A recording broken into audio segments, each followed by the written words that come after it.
Good evening. Like to call the November 20th Planning Board meeting to order, please. Please rise for the Pledge of Allegiance. Pledge allegiance to the flag of the United States of America, to the republic which stands one nation, under God, indivisible, with liberty and justice for all.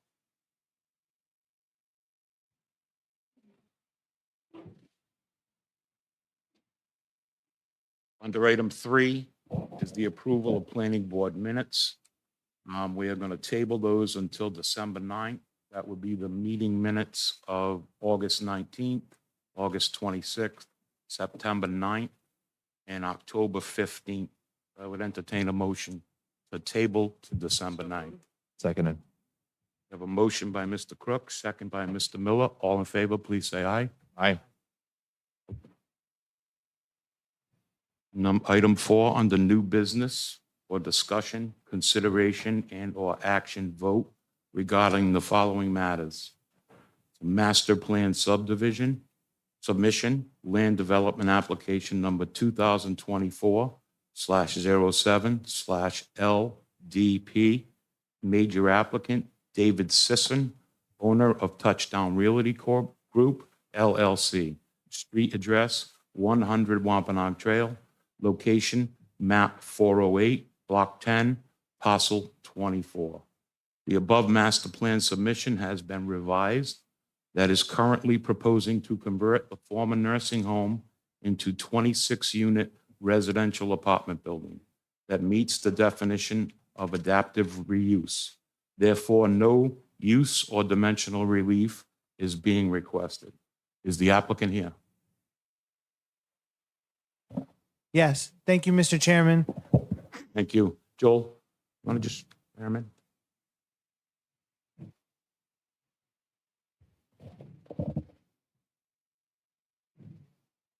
I do.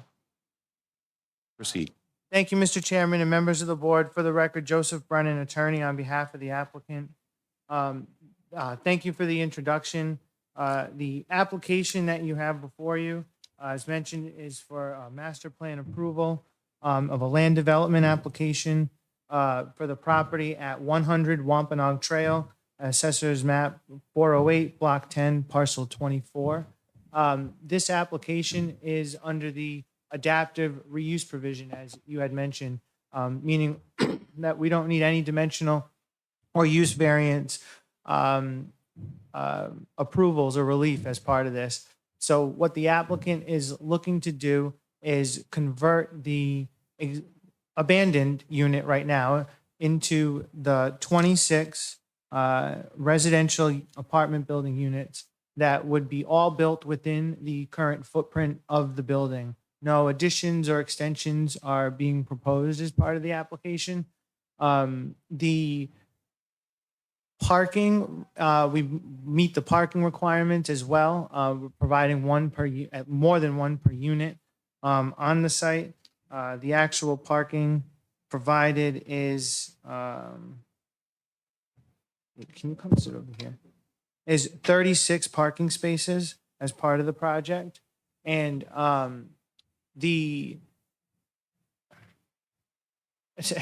as a whole, that's pretty much like the entire application. We're just looking to convert the 2 floors from the existing abandoned unit into the residential units, with 13 being on the first floor and 13 being on the second floor, evenly split. I'm sorry, that is so distracting to me. So I apologize if I'm a little off. And when No, we apologize also. We'll try to muster through it. So as part of the application, the property, just to inform the board, is also currently in receivership. So the applicant is under purchase and sales agreement to purchase it, contingent upon approvals of the residential units. With that being said, I'll get back into it, but I think it's probably more proper at this time for me to hand it off to the architect, who will kind of go through more of the facts and what you'll see, some of the outside elevations and the architecture that's being provided, and the floor plans as well of the project. Thank you. Joel, if you could just swear him in, please. Please raise your right hand. You promise to tell the truth, the whole truth, and nothing but the truth. I do. And for the record, my name is David Sisson, and my business address is 345 Taunton Avenue here in East Providence. I'm the architect for the project. I believe it was mentioned I was the owner of Touchdown Realty. That's not true. The owner is here, but it's not me. And the other one thing I wanted to set straight, we are proposing 35 parking spaces, not 36. The site currently has 36. We're removing one as part of this process. I'd like to speak a little bit about the site to begin with, because we have the site plan up on the board. The site has slopes significantly from the front to the rear, as does the entire neighborhood.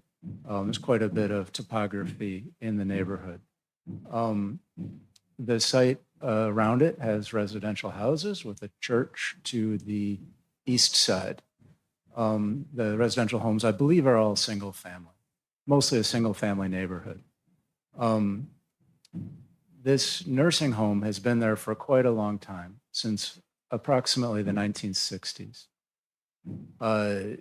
It is a single-story building from the Wampanoag Trail side, but because of the slope, it becomes a two-story building at the back. So it's built into a hill. It's like got like a walkout basement, but it's really a two-story house. Or sorry, two-story building, excuse me.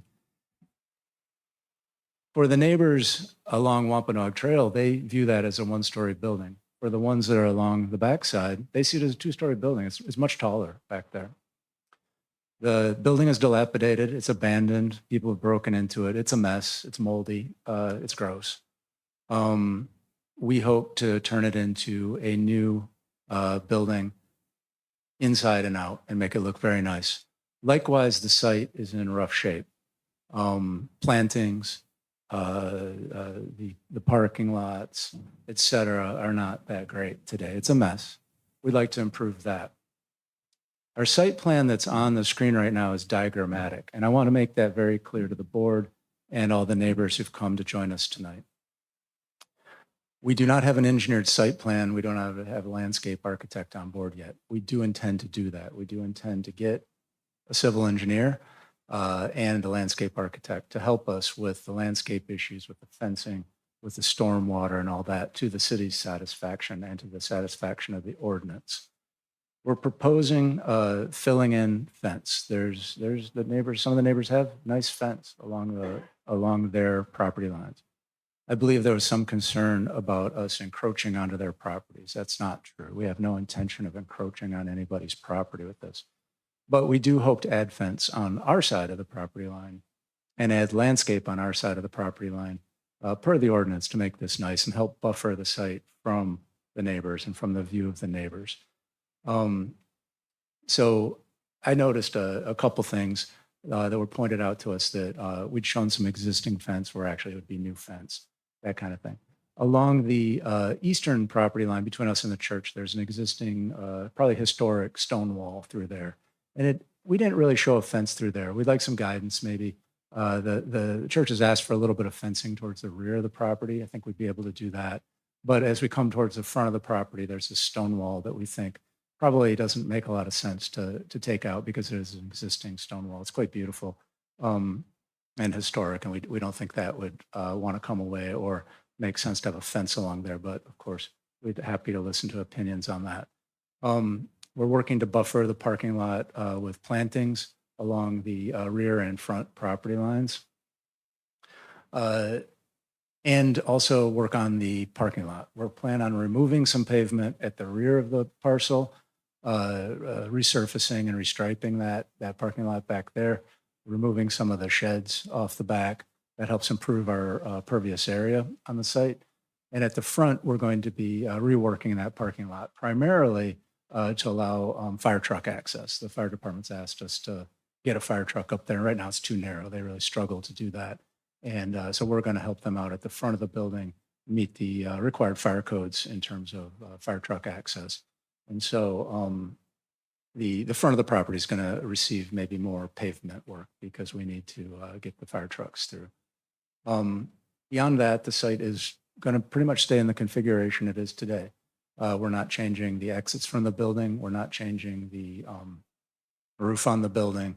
We are going to be changing the exterior walls of the building. So right now today, the building is a uninsulated concrete block building. From the street side, it looks like a brick building, but that's a brick veneer over the concrete block. It's uninsulated. So this thing doesn't even come close to meeting modern energy codes. It'd be uncomfortable and be inefficient. We want to make it an efficient building. So we're going to be adding a layer to the outside of the building of insulation and finish. It's called EFIS, Exterior Insulation and Finish System. That's basically adding insulation with a finish on it to the outside. That does make the building slightly larger on the outside. I want to point that out because it would affect our setbacks ever so slightly, a few inches. We're doing that for code reasons. Adaptive reuse ordinance allows us to do exterior changes for code reasons. This is definitely a code reason to do it. We'd also be changing the windows a bit, changing the size and configuration of them. I think it makes the building look better. It's pretty random right now, the way it looks.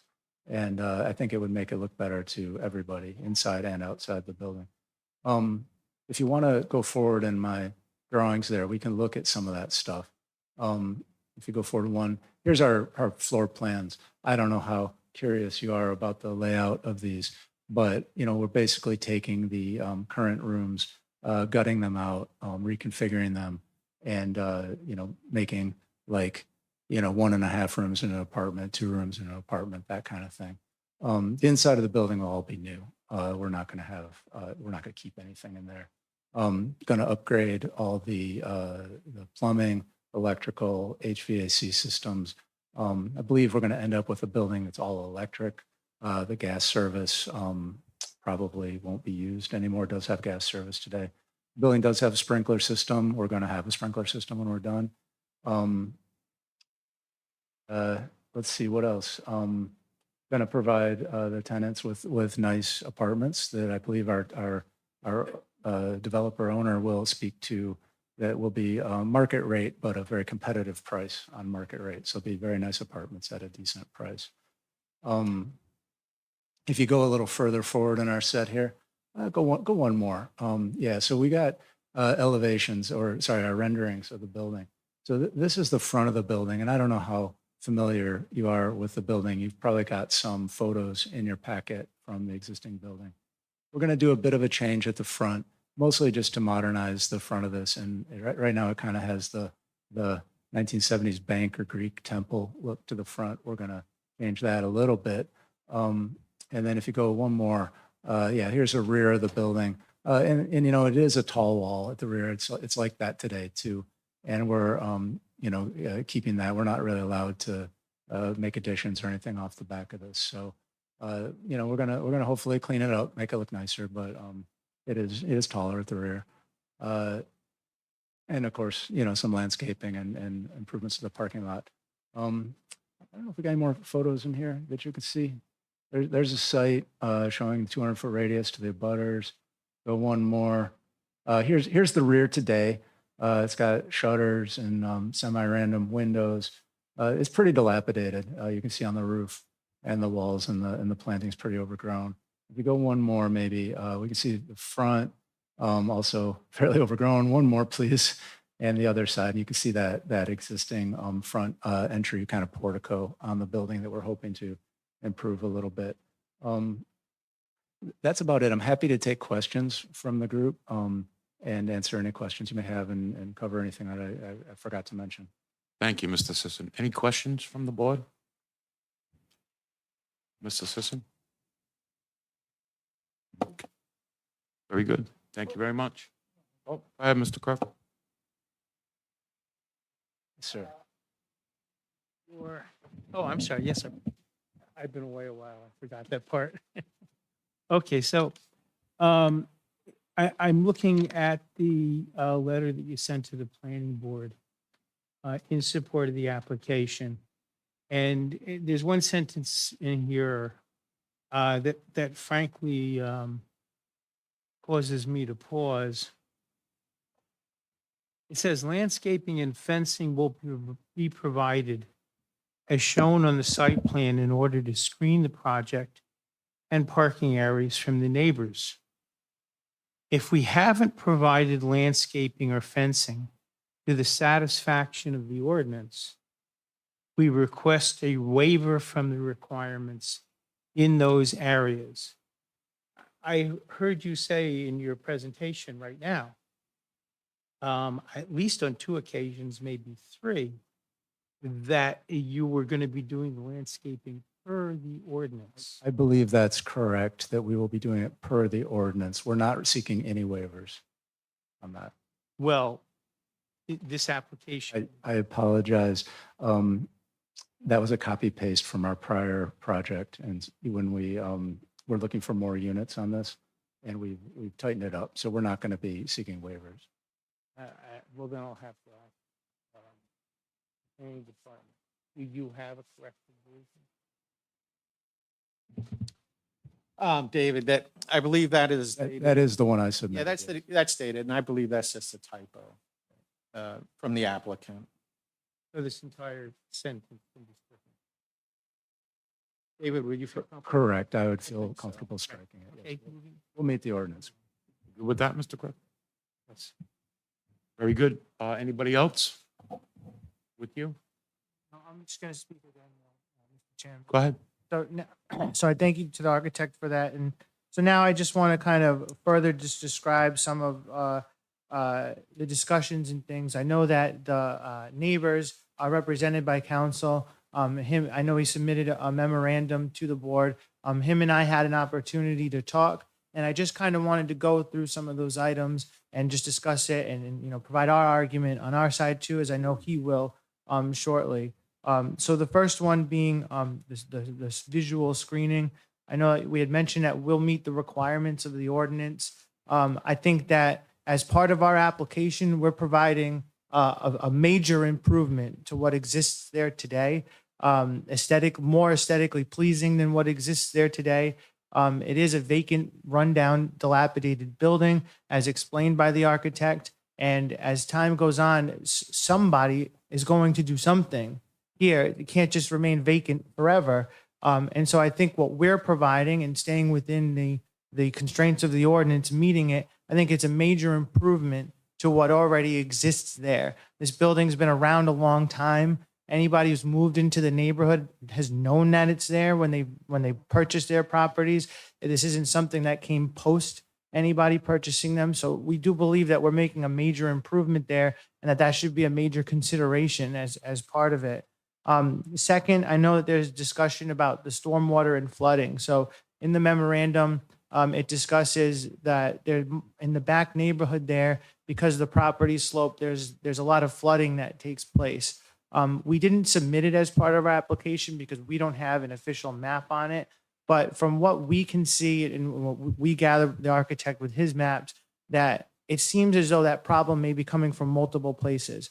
But either way, as part of our application, we have to provide at the next stage a stormwater management plan and for runoff, and we will certainly do that. The engineer will stamp that. He'll be licensed.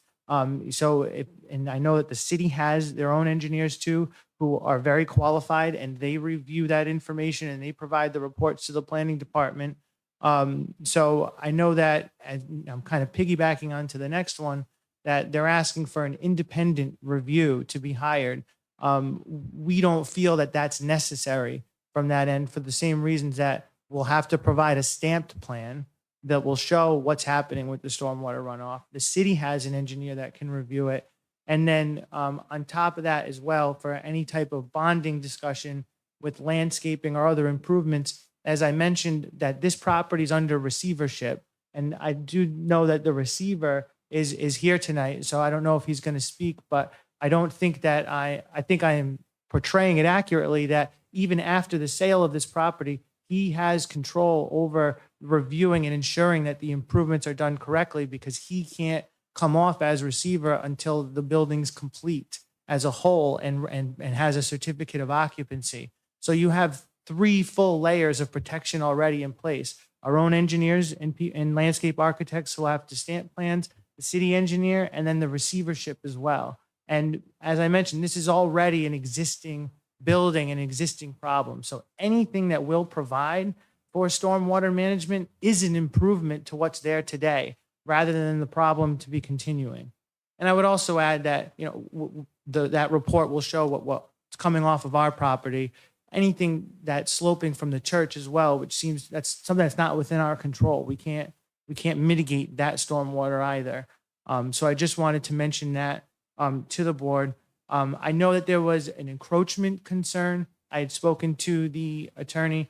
We have no problem. I think that the neighbors have, he explained to me right before the meeting that they've already contacted a surveyor. We have no problem sitting down and working with them to ensure that there's no encroachment issues. And then at the next phase that they agree with that, and that we'll be submitting our updated plans if there were to be an issue as well at that stage. So we can agree to that.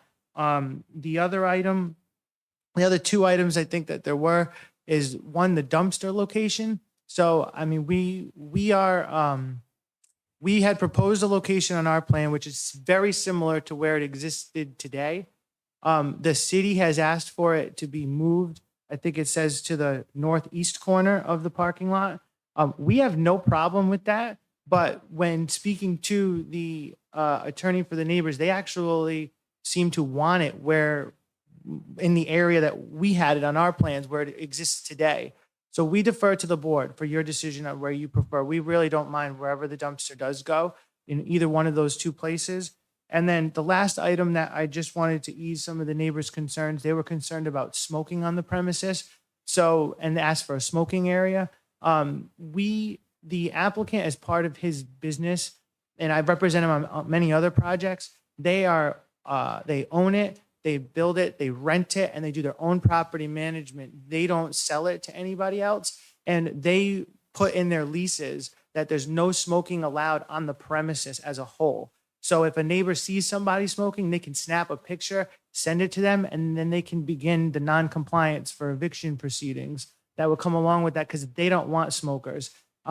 Additionally, if the neighbors still want it, he'll provide a gazebo for people, but he doesn't want to encourage the smoking since they're asking for no smoking by putting like those little trash trays or putting signs that say smoking here, because we don't want to encourage that. We want no smoking on the entire premises.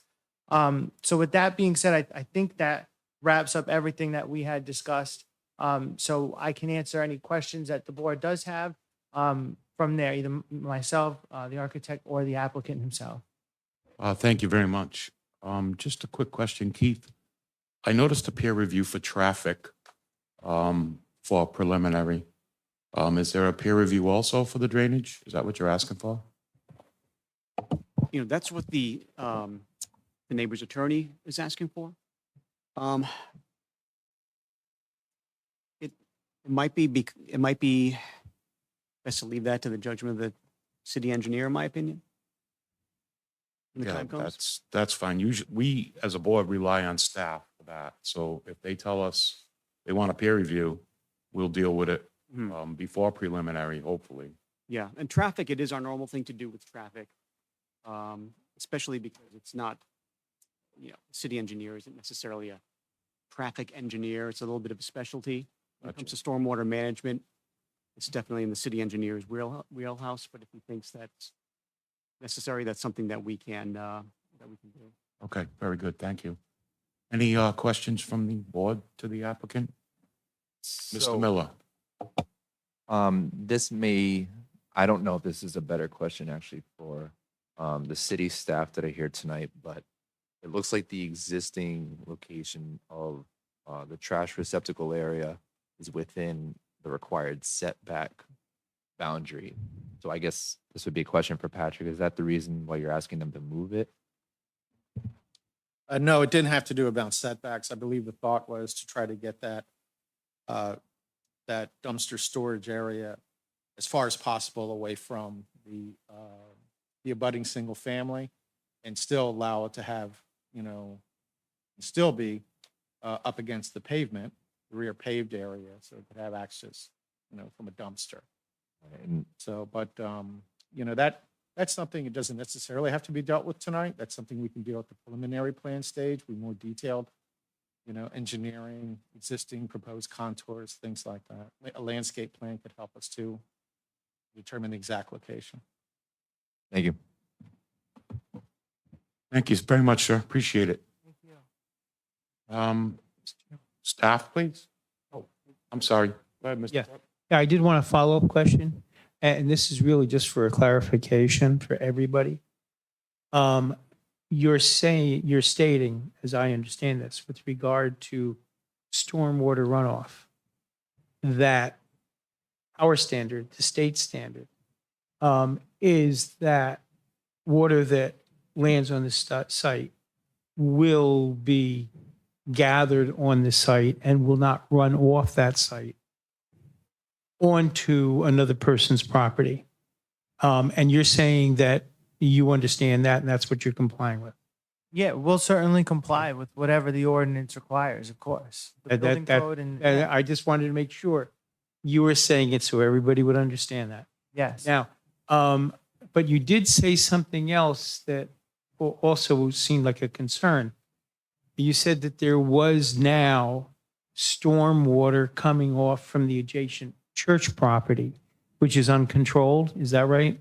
I meant not within our control. Like we're not going to put stormwater measurements on their property. That's what I meant by it. Yeah. If it exists, again, we don't know for certain because we haven't Right. done any kind of drainage report. But when the architect has maybe I should let him speak to it. Would you like, I can have him speak to it. He has like a program that shows like the contours of the area and where things go, though it's not officially stamped, but I'll have him just quickly talk about it. Please, that would be the best. I brought this to Mr. Brennan just before the meeting. I took a look at the state of Rhode Island's GIS map for the neighborhood. And that helps guide us for what the natural topography of an area is. The front of this site is a high point in the neighborhood, but it's not the only high point in the neighborhood. And the neighborhood has a lot of slope. When water hits the ground or hits the top of a building or whatever, it's going to go downhill. And it's going to go downhill no matter what it hits. The neighborhood does have a lot of slope on all the properties. Every property has slope in this neighborhood. And so any specific property can deal with its own stormwater, but of course, it may also receive stormwater from other neighboring properties. And so the point is, we're going to do stormwater mitigation on this site to deal with this site's stormwater, whether that's stormwater that comes from the sky and falls on the property, or comes from adjacent properties and runs onto this property before running off this property. What we can't do is we can't mitigate stormwater that falls on other properties and flows off those properties onto yet another person's property. Does that make sense? Right.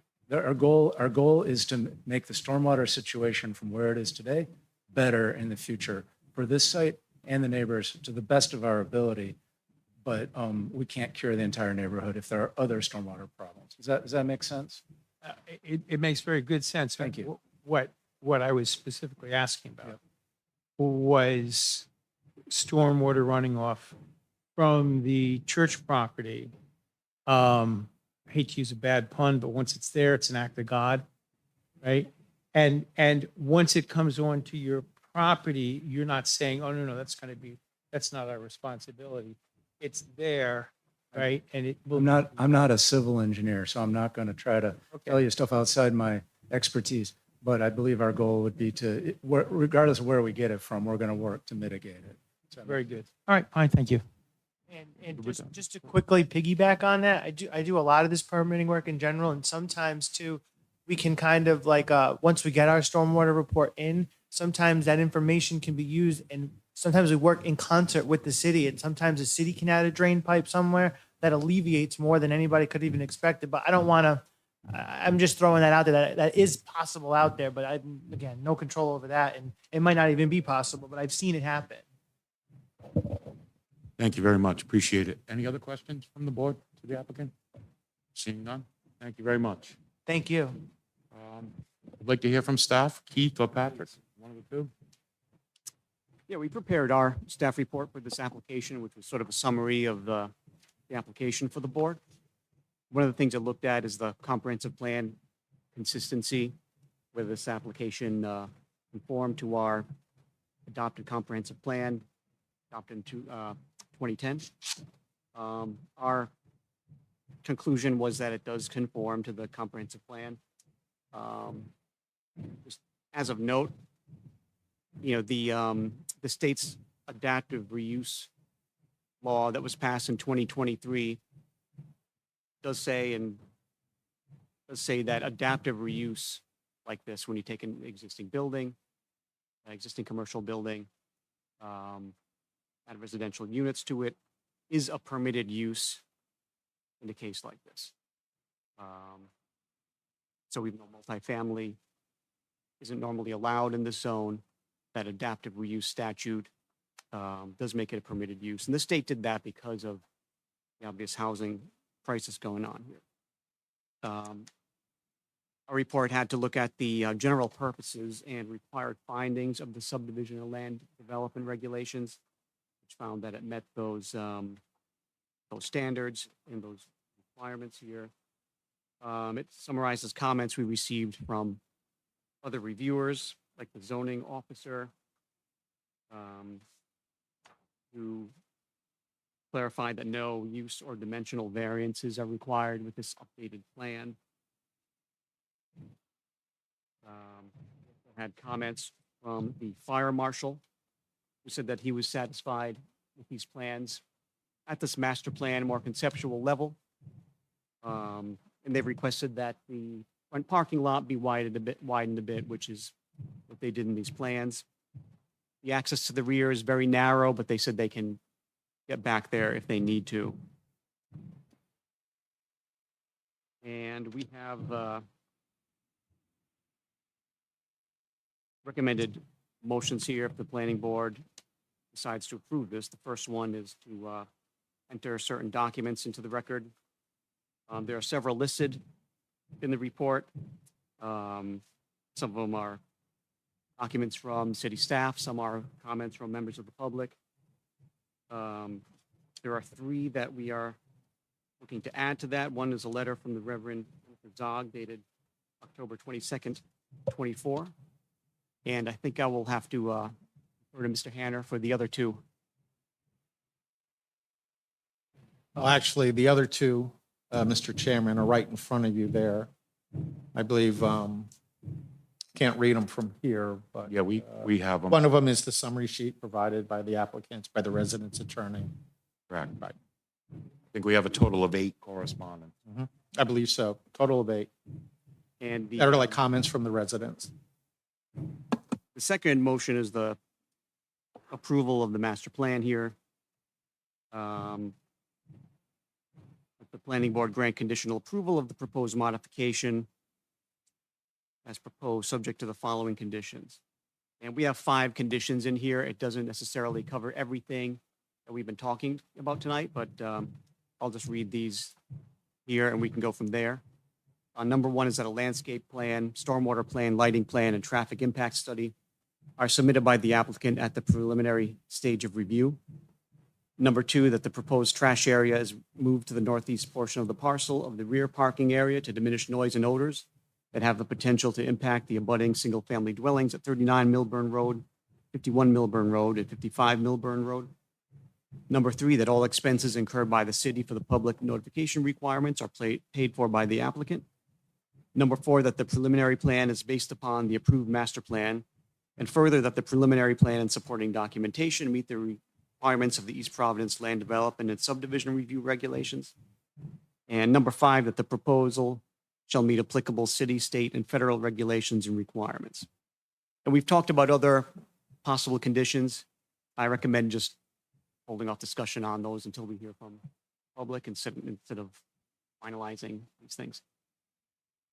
Very good. Thank you, Keith. Any questions for staff from the board? Being none? Thank you very much, Keith. Next, we'll move on to public comment or the attorney for the public first. And then everybody that wants to be heard will be heard here tonight. So we'll start with you, sir.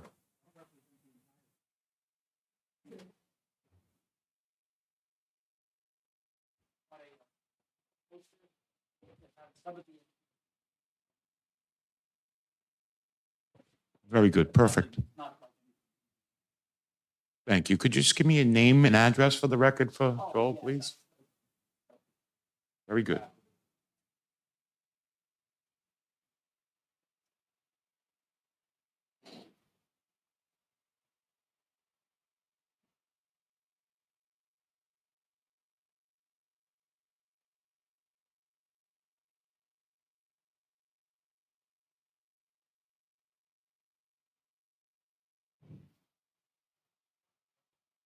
You see it?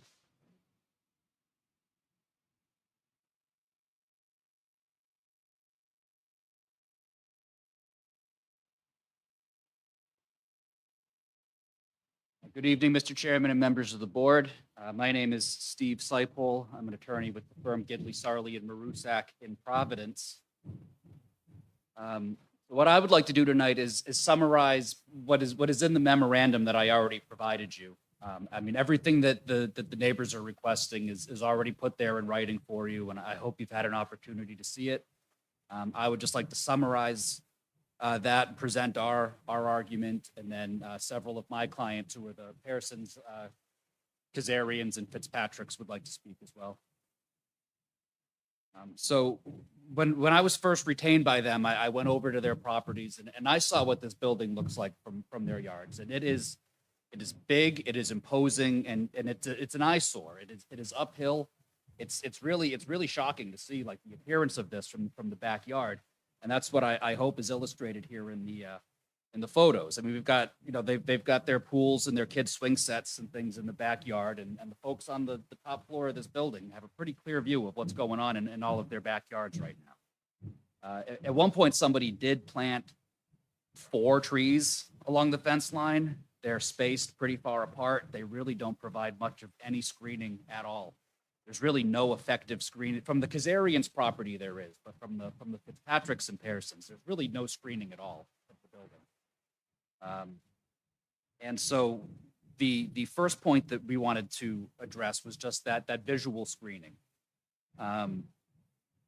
We talked about in my memo, I cited to Article 16 of the subdivision regulations, which say that the landscaping that is intended as the buffer and as the screening should provide a transition between and a reduction in the environmental, aesthetic, and other impacts of one type of land use upon another. It should lessen the transmission of noise, dust, pollution, and glare from one lot to another, and it should minimize the negative impacts of stormwater runoff to enhance and protect surface and groundwater quality. And so, the city council has said that multifamily buildings don't belong in this zone for a reason. This building is really an exception that we have because of this brand new adaptive reuse statute. So, I understand it was pre-existing. It's been there for a long time, but the use of it is being intensified in a pretty substantial way. The nursing home was a very low impact neighbor, a very quiet neighbor, with employees on site to keep things under control all the time. And this is now an apartment building with tenants that could come and go. We don't know who they will be.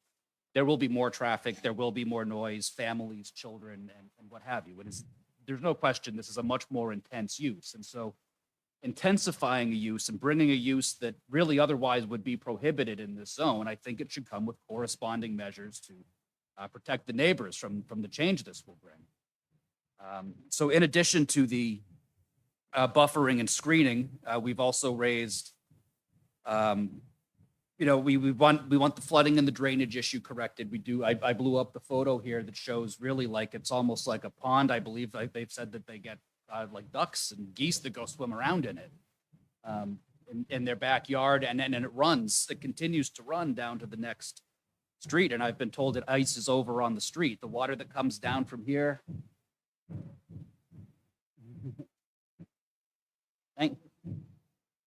Thank you, Mayor. It does cause a problem further down on the, I can't remember the name of the road off the top of my head, but Headley Circle. So this is a problem beyond just the backyards getting flooded. It is also a safety issue with these. So I understand we requested a peer review. I understand that the city's engineers might be also very well capable of reviewing this. But part of, we're asking for peer reviews and we're asking for bonds in these things because one of the, also, in addition to adaptive reuse, one of the other things the legislature did starting effective this year was this is the only public hearing that you'll be having on this. So every concern that we have and every possible thing that we could request from you, we need to bring to your attention tonight because there is no public hearing at the preliminary plan stage anymore. And so that is why you have such a thorough memo in front of you right now, a master plan, where you might not have had that in the past. So this is really our opportunity to bring all of our concerns and everything we want you to consider tonight. And so in addition to the buffering and screening, the drainage and the flooding, I know that Mr. Brennan talked about, we want to complete that fence line to make sure that that remains private and that deters any trespassing. There is a good deal of fencing there, but it's not complete. So you are able to walk from their backyards into the back of the nursing home or the apartment parking lot. There's no fence preventing that entirely right now. The dumpster, I think that we are fairly well in agreement. That is an issue that affects the Fitzpatricks the most, and they said that they were happy with that being located where it was when the nursing home was operating. And if you go back there now, you'll see that there are the fence posts that were there. There was a fence around that old dumpster, and those posts are still there. So we know exactly where it was then. And they said that, as far as noise and smells, that location was not a problem where it had been. So if that's agreeable to the board, I believe that's agreeable to the developer and my clients as well. I was encouraged to hear about that they don't want tenants that smoke. We have that the Pearsons are very susceptible to that. That was why we were asking for an area that they could be designated away from them. But if they would agree to make, no smoking anywhere on the property a condition of approval, then I think that would satisfy the concern in that regard. I don't know if they're willing to agree to that as a condition, but I would ask the board to impose it then, because that seems to be what their plan is. And that seems like everyone's happy with that result.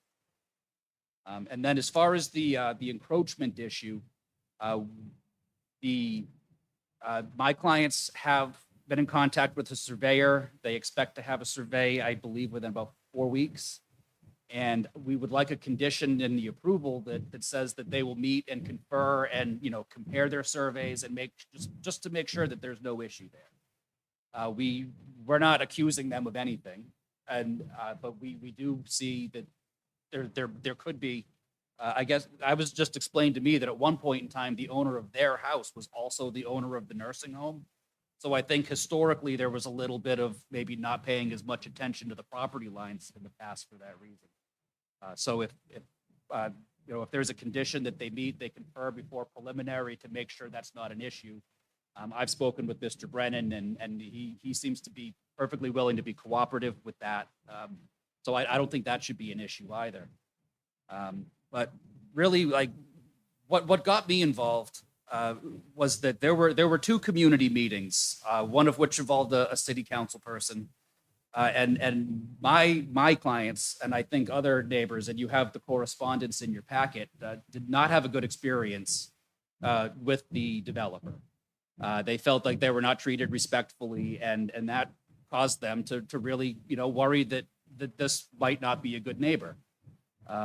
They came in contact with Reverend Zog from the Episcopal Church, also in the city, next to one of the developer's other properties, who has explained that she's also had a difficult relationship with him. So that is what prompted us to ask, for this extra level of, peace of mind that could be provided by peer reviews and by having some kind of a surety. I mean, we would prefer a cash bond, but a surety posted to make sure that all of the things that you require and that your ordinances require are done properly. And then also that at least for 5-10 years that those are maintained and that the city has funds on hand to make sure that's done. This is a request that we're making because of this, negative experience that my clients and some of the other folks in the community have had. And we think that, we've presented you sufficient evidence to justify doing that, particularly with the landscape architect. I think it would be very important to have a peer review, independent landscape architect. You know, my clients know that they want buffering, they want trees along that fence line that block the view, but we're not landscape architects, so we don't know what type of trees or where or how many would do that effectively. And to have, you know, two opinions to aid the board in getting there would be extremely helpful. And then another thing that we would like is, as far as we did notice in the back, it does look like there's at least one, maybe more trees that appear as if they've been flagged to be removed. And we would like to see all the trees remain in place for now until the landscape architect can take a look at that and see what the value is of what's already there. If there are trees already there that could be incorporated into a landscape plan, we wouldn't want to see any of those come down before the value of those is evaluated by a professional. So I think that really covers the summary of what was in our memo. I would, you know, we would ask that these things be incorporated as conditions before preliminary. And again, this is really our only opportunity to come in and address you in this way. And so that is why we're bringing this all to your attention now at master plan. Yeah, I agree with that, but this board, like the public can speak at every single one of our meetings. So if they follow our agendas, even though it's adaptive reuse, it doesn't matter to us. I appreciate that. The public can come and speak during preliminary if this passes master. I We really, listen to everybody's point of view, and we'll debate it right there at the night of the meeting. I appreciate we that. do 'Cause that. I prepared for tonight, you know, with the assumption that this was the only public hearing. I mean, that has been my experience. I do this work in other towns. I represent other towns. And I have seen that is kind of the trend, is even though the law has changed and it says it's not required, a lot of the chairman and a lot of the boards are allowing comment even when it's not required to be allowed. So I really appreciate that. Not with this board. We listen to every single resident, no matter how long it takes. That's just the way we operate in my 14 years on the board. I Chairman, who's not here tonight, he'd say the same thing. That's what he does. Okay. Yeah, that's what I've seen is they've changed the law, but a lot of the boards haven't changed their practice. Okay. Just one thing, Keith, with the peer reviews, can you address that at all? As far as if this passes master, if you're going to require these peer reviews, what these people are asking for? Yeah, if we do the peer review, and which we typically do for something like a traffic study, you know, the applicant would submit the traffic study, and we would have an outside objective reviewer review their plans, issue comments to the board. The expense would be paid for by the applicant to have this outside review. That could also happen with the landscaping plan. Okay, very good. Thank you. Just so you know, we heavily rely on our staff. So they give us all the stuff.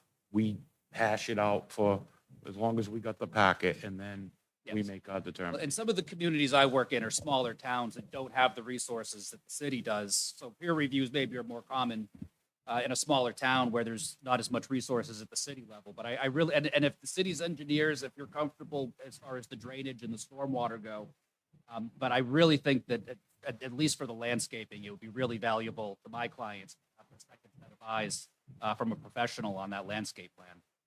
So we have an excellent, engineering department's spectacular. Our engineer is spectacular. So our staff talks with him all the time on these projects.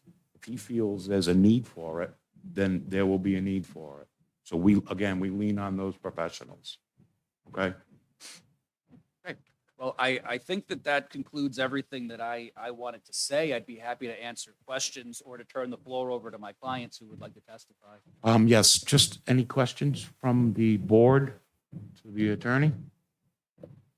Seeing none, Mr. Krupp? No? Okay. We'll take public comment now. Public comment is open. If you want to line up, just give Joel, our solicitor, your name and address for the record, please, and have at it. Thank you.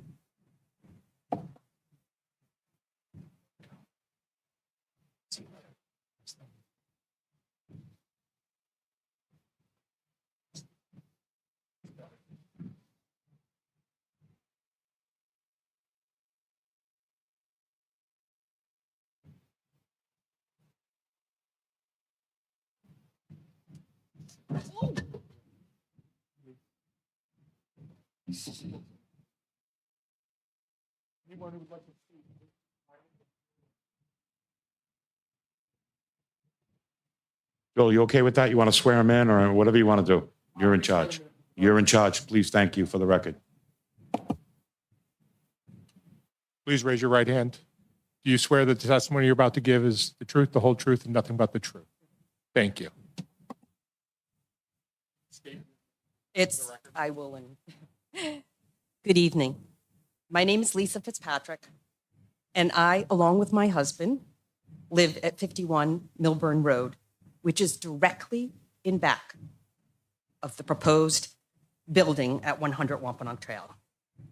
I have lived in Kent Heights my entire life, but I have lived in this home for almost 39 years. I bought my home in October of 1989 with my husband. We purchased it from the late Dr. Lagerquist, who owned Health Havens Nursing Home, which is the original name of the nursing home that you see.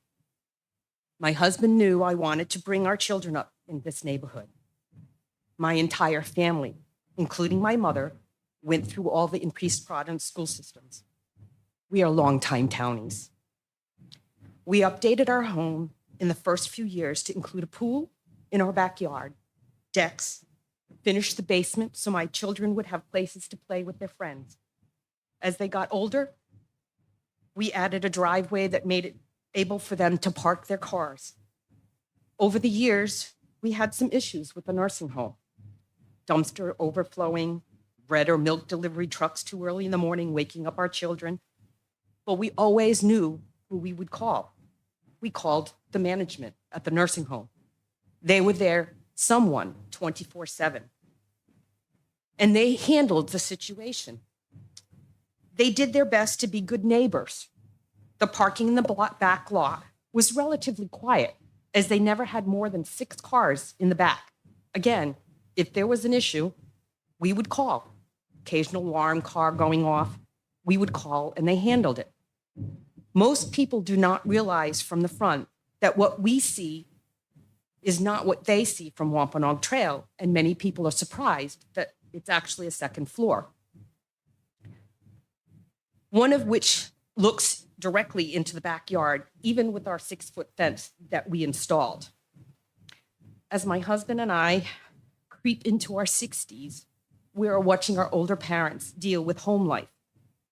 His mother at 92 has difficulty going up and down stairs. My mother has had to move into an assisted living.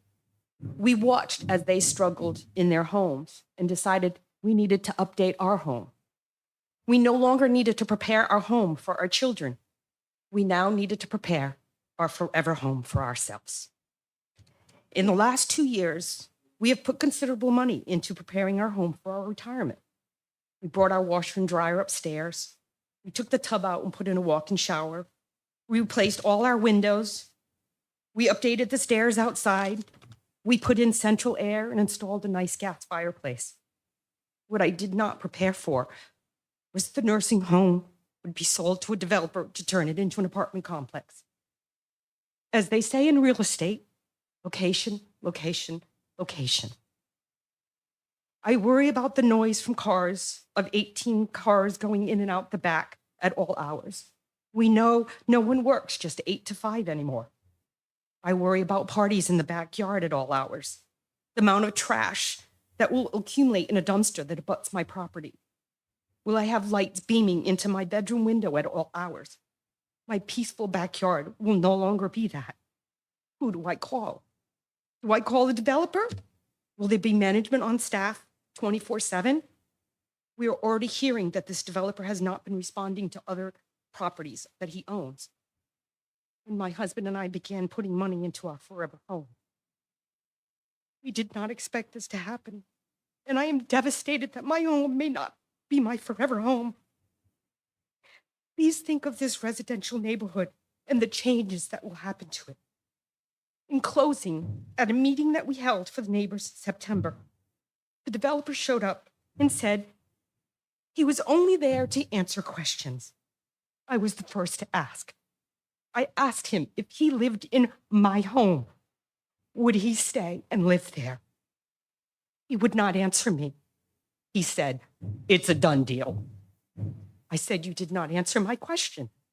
You said you were here to answer questions. I'm asking you, yes or no. Would you live in my house?" He again said, "It's a done deal." I'm asking this planning board to let this developer know that this is not a done deal, that we as East Providence residents of this neighborhood, taxpayers, lifelong townies, have a say in what happens to our future forever homes. Thank you. Thank you very much.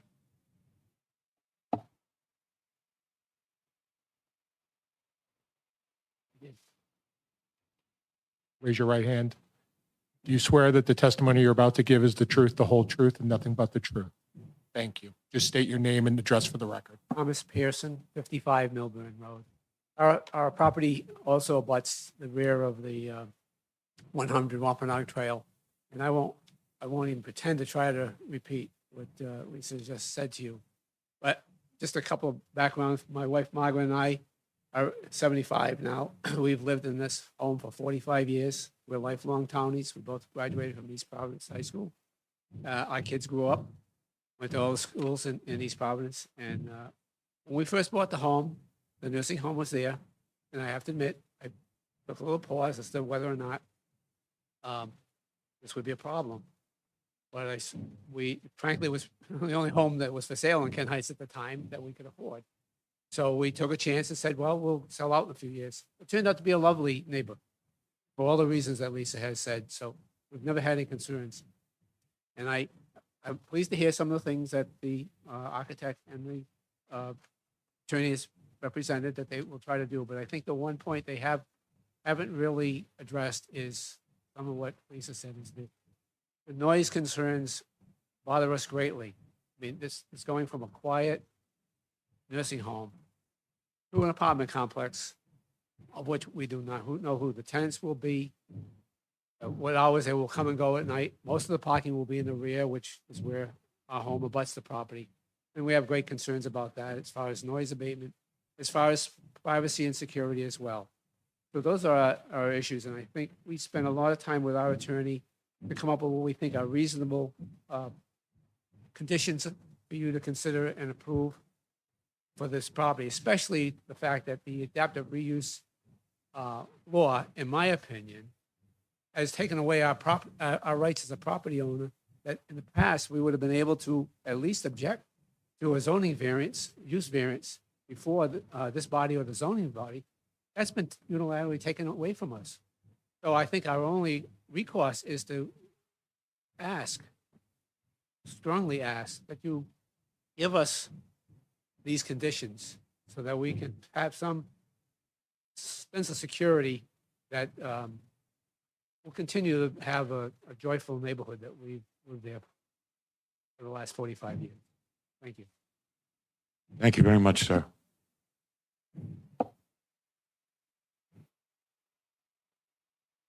Raise your right hand. You swear the testimony you're about to give is the truth, the whole truth, and nothing but the truth. Please state your name and address for the record. Zachary and Allison Kazarian. Zachary, obviously.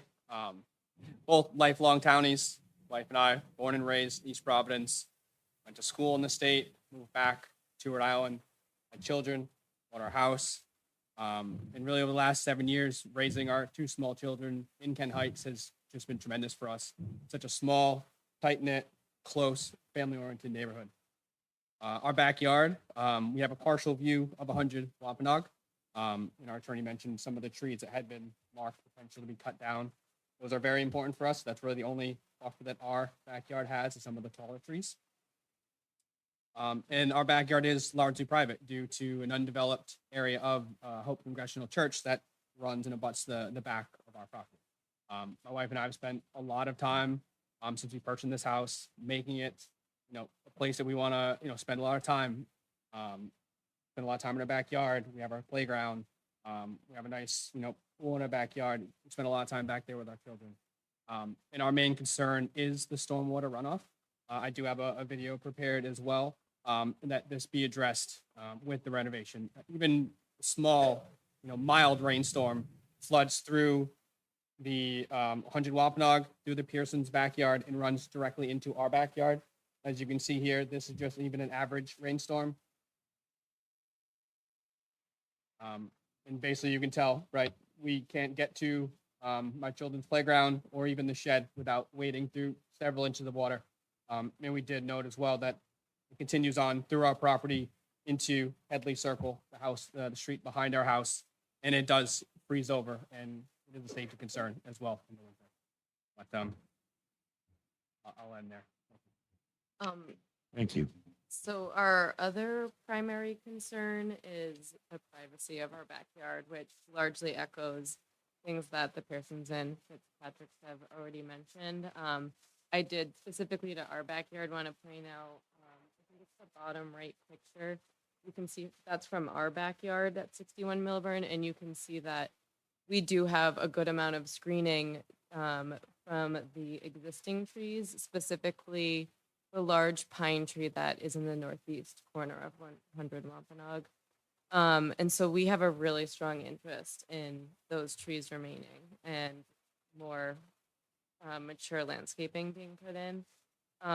Just a couple other things. We also just really, to the lighting point, also want to make sure there's not additional lighting carelessly placed that will be in like our kids' bedrooms at night, and also the noise concern, but a lot of the same concerns that have been said. So I don't think I need to go into them in so much detail, but I also did just want to share that my husband and I have had 2 interactions with the developer. In our experiences with him, he was very aggressive in his words and his tone. He was a bit careless with the truth.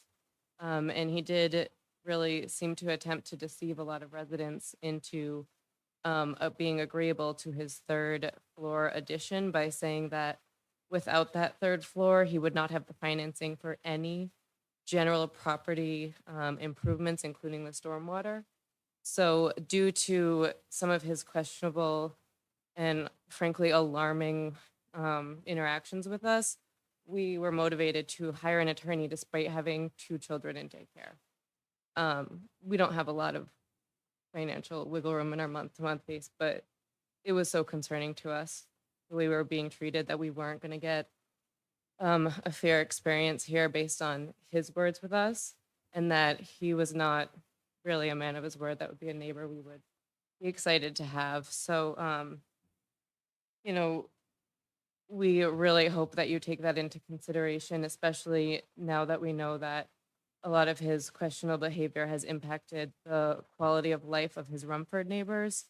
We really feel like conditions in writing and potentially a maintenance bond is really important to hold anything that you think you deem necessary for it to happen. We need to have those things in writing and hold them to it. Thank you very much. Thank you very much. Please raise your right hand. Do you swear that the testimony you're about to give is the truth, the whole truth, and nothing but the truth? Please state your name and address for the record. Harry Atwell. My mother lives at the house at 82 Wampanoag Trail, and she is in a butter. The home is in the name of the Capobianco Family Trust. I'm the executor along with my mother, so I'm here to represent her as well. My father, who's also the owner of the house, passed away last week, so regretfully, she's in no condition to speak on as well as. So I guess I had a lot more to say when I thought that this was going to be the original 3-story, 44-unit building plan with the 1 parking space per unit that was proposed. Because we live a little bit further back, so that would have seriously, affected our view, and it would have, been very imposing where she lived. But although I do want to say for the record that while I am still against a multifamily apartment building in our residential neighborhood, I do understand that with the new adaptive reuse laws that were quietly passed by the General Assembly last year, any objection of mine is probably a moot point. Of course, I still do have my suspicions that once this is approved, another plan will be submitted to the planning board for variance. But again, I suppose we'll have to cross that bridge. But when it comes to these apartments, I do want to assure everyone that this is not about, ooh, not in my backyard, which a lot of people say. I mean, we all live in East Providence, right? Figuratively speaking, everything is in our backyard. This is about protecting the privacy, health, and safety of the neighboring abutters from what is going to become a multifamily apartment building that is literally in our backyard and that we have every right as abutters to be concerned about. I encourage anyone who may not believe me as to how close this building is to the neighbors on Milburn to please take a walk down Milburn. Those pictures do not do it justice. I mean, I look at them and I walk by there almost every day with my dog. I drive by, and my parents have been in that house for 20 years. It still shocks me to this day when I walk by down that street that it is literally an imposing structure right in their backyards. So like I said, if anyone has a hard time judging that, just walk down the street. You don't even have to go into anyone's backyard. All you have to do is turn your head and look, and you will see what looks like 2 stories there. Sorry. And while I'm sure that the prior nursing home may have had its challenges, with the neighbors, we can all probably agree that having the elderly live behind you is a much different dynamic than having an entire building of active singles and families living right up. So all of us that live in Kent Heights, I mean, we all live on a small lot, right? Maybe 7,500, 8,000 square feet on average. We all typically have one neighbor to the right, one neighbor to the left, and one behind us. The closest abutters to this property have a neighbor to their left, one to their right. And now, if every unit that is proposed for this apartment building has a minimum of 2 tenants, that's 52 active, not sedentary neighbors living directly behind them, parking their cars right up to their property line, with the noise, the lights, and the exhaust permeating their yards, with no proposed substantial buffer to alleviate the light and pollution. This isn't about that one neighbor who's building a deck too close to the property line. This is about an almost 20,000 square foot building with a minimum of 52 people moving in almost up to your property line. This will, without doubt, certainly affect our right to privacy, both visual and auditory. It will also affect our health with the increased noise, light, and exhaust pollution, as well as our own personal safety and that of our property with the increased traffic. So this brings me to my point of how do we work together to respect the boundaries, privacy, safety, and health of the abutters, considering this will most likely be approved. I believe that at the bare minimum, you must require substantial landscape buffering between the fence line and the parking spaces. Arborvitaes that are densely lined up to provide a soft privacy fence will help to obscure the building and obscure the windows from prying eyes on both sides. It will also help with the light pollution from the building and from the headlights of the cars entering the lot. It may also provide a buffer against some noise. And again, I'm obviously not a landscape architect, so asking for a peer review, I think, would be most appropriate. Allowing this structure without proper buffering will significantly affect the personal well-being of all resident abutters who didn't ask for this misguided law to be passed, but now have to live with the consequences. I'm going to assume that everyone on the planning board is a townie.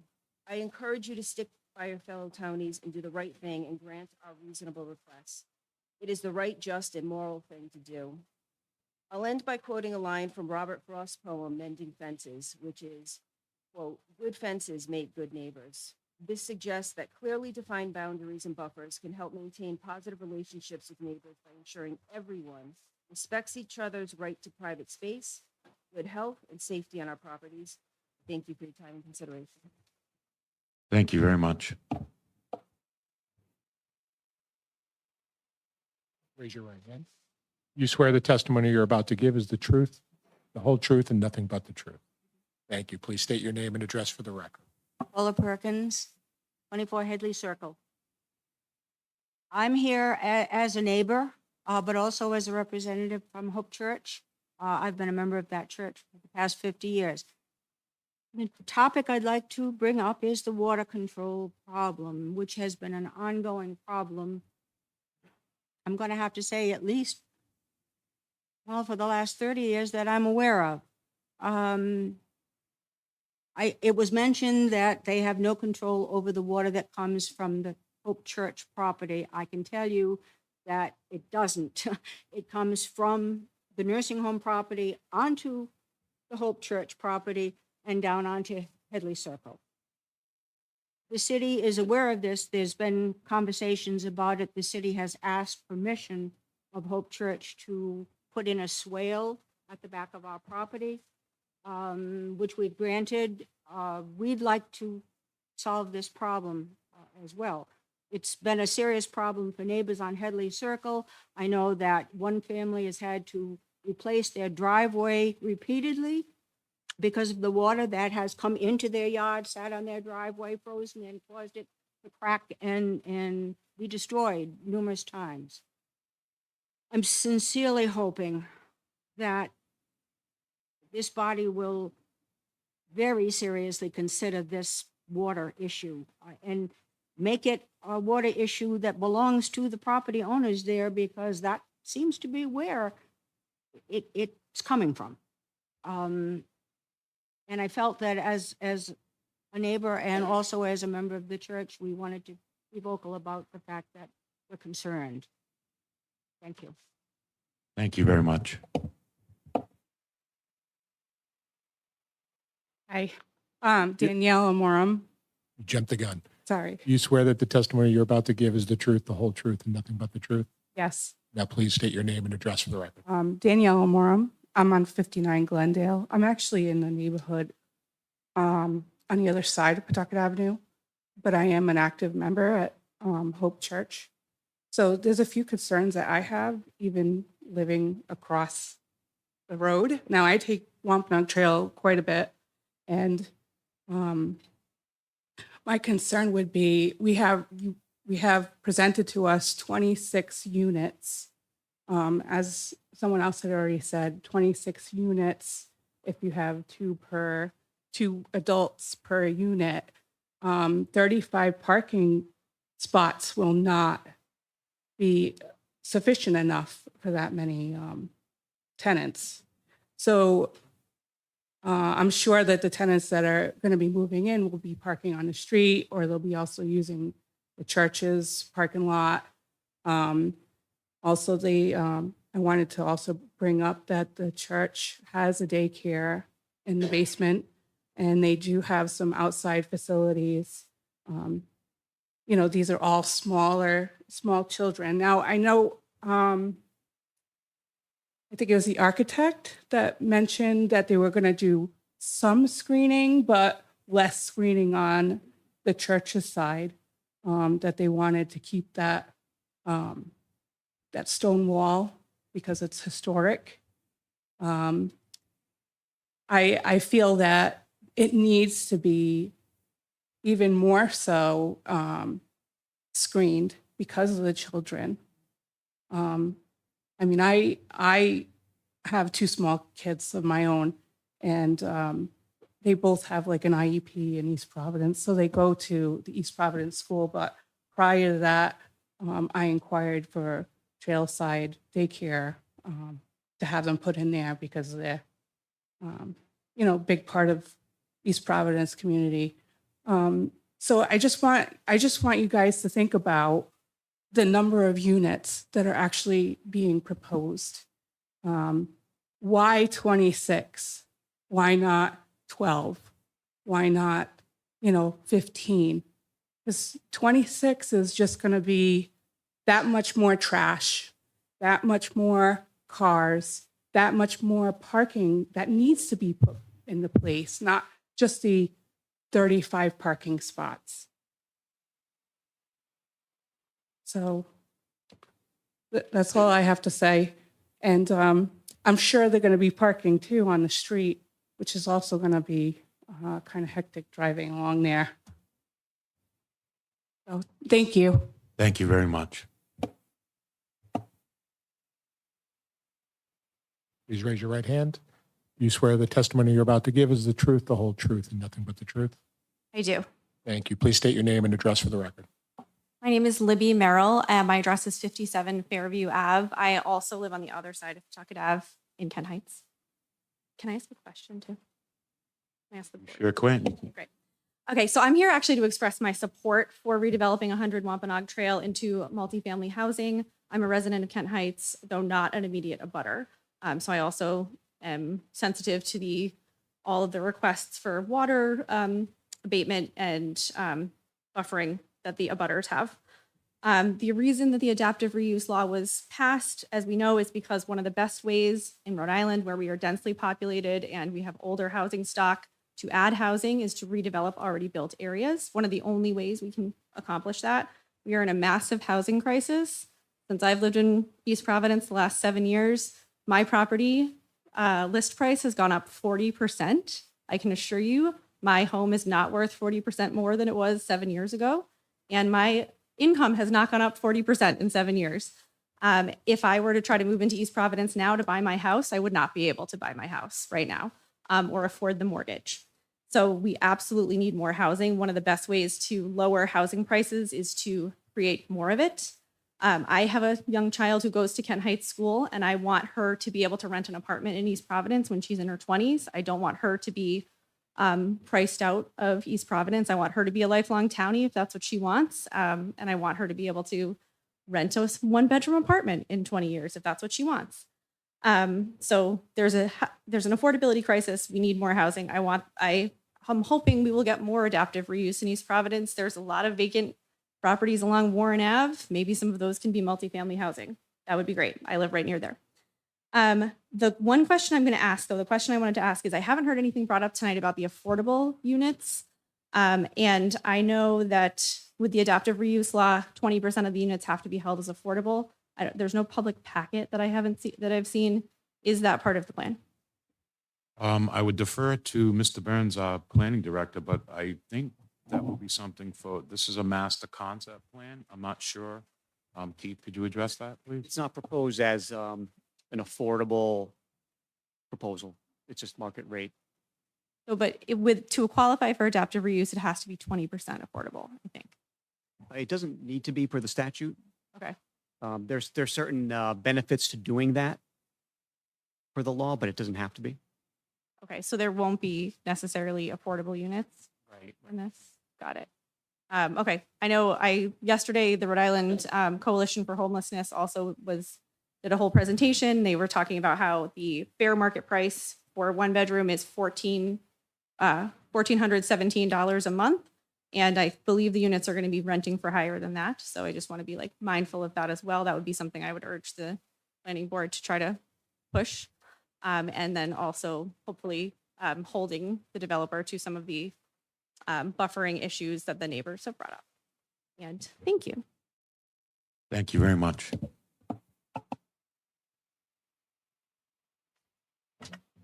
Raise your right hand. Do you swear the testimony you're about to give is the truth, the whole truth, and nothing but the truth? I do. Name and address for the record, please. Joseph Patello, 82 Plymouth Road. I would first like to say that in my 8 years of sitting in one of those chairs on the city council, I've never been more entertained during a meeting. So I appreciate the entertainment. First of all, I had something else I wanted to talk to, but the staff member just said that it's not part of the statute. That 20% of anything under adaptive use provision be 20% low and moderate income housing. But yet I'm reading it right in the statute under section 2B, the development includes at least 20% low and moderate income housing. So anyhow, that one's a new one. But the reason I'm here this evening is I've been a realtor for over 30 years, a real estate broker in Massachusetts and Rhode Island. And I got to tell you, and also as I've sat in that chair over the years, I don't think there's any development that I've ever voted against if they were up here responsible. This law that was passed by the General Assembly has had a ripple effect of unintended consequences on various communities, this case being one of them and one of the most severe that I've ever seen. Putting a 26-unit apartment complex smack dab in the middle of a residential neighborhood. Now, we've heard about values. What do you think it's going to do to the value of these people's homes that live right next to this thing? It's certainly not going to go up. And that's not what they bargained for when they came here. But in any event, the main thing, or the reason I came here tonight was, I don't believe that this proposal is before you under the right provision. This proposal is here under the adaptive reuse provision, that law that was passed by the state. And I read through it thoroughly several times, so I understand it pretty good. And it is for commercial buildings. Commercial buildings. The law says specifically commercial building. So I wanted to find out what the definition of a commercial building was. Well, lo and behold, not in the city's ordinances or in state law do they define quote unquote commercial building. There are commercial uses of buildings. For example, you've seen doctor's office or dentist's office in a house. Likewise, you've seen residential units in mill buildings. Okay, this law, I think, primarily was intended for the conversion of commercial units in commercial settings to housing where it was not allowed, not the opposite. In any event, this particular use, the nursing home, Health Havens, Elderwood, whatever you want to call it, whatever it's been named over the years, was a non-conforming use in an R3 residential zone. This non-conforming use was abandoned well over 2 years ago. Okay, and I know that for a fact because my mother was a resident there and she was one of the last ones to leave when the owner had to file a receivership. So since June of 2022, that building has been vacant. Now, the city's ordinance says if a non-conforming use is abandoned, it may not be reestablished. So that use is gone. That's back to an R3 zone and somehow residential use. It's just a big old building that you could use as a single family house. That's according to the city's own ordinance. It says if any non-conforming use is halted for a period of 1 year, the owner of such non-conforming use will be presumed to have been abandoned, and such non-conforming use, unless such presumption is rebuffed by presentation of sufficient evidence of intent not to abandon the use. So it's been abandoned for 2 years. For the own ordinance, it says it goes back, or it may not be reestablished. So this proposal is not before you properly. And if I was sitting in your chair or if I was on the city council, they would have to come back and get a variance for what they want to do, because this will not stand a test of law.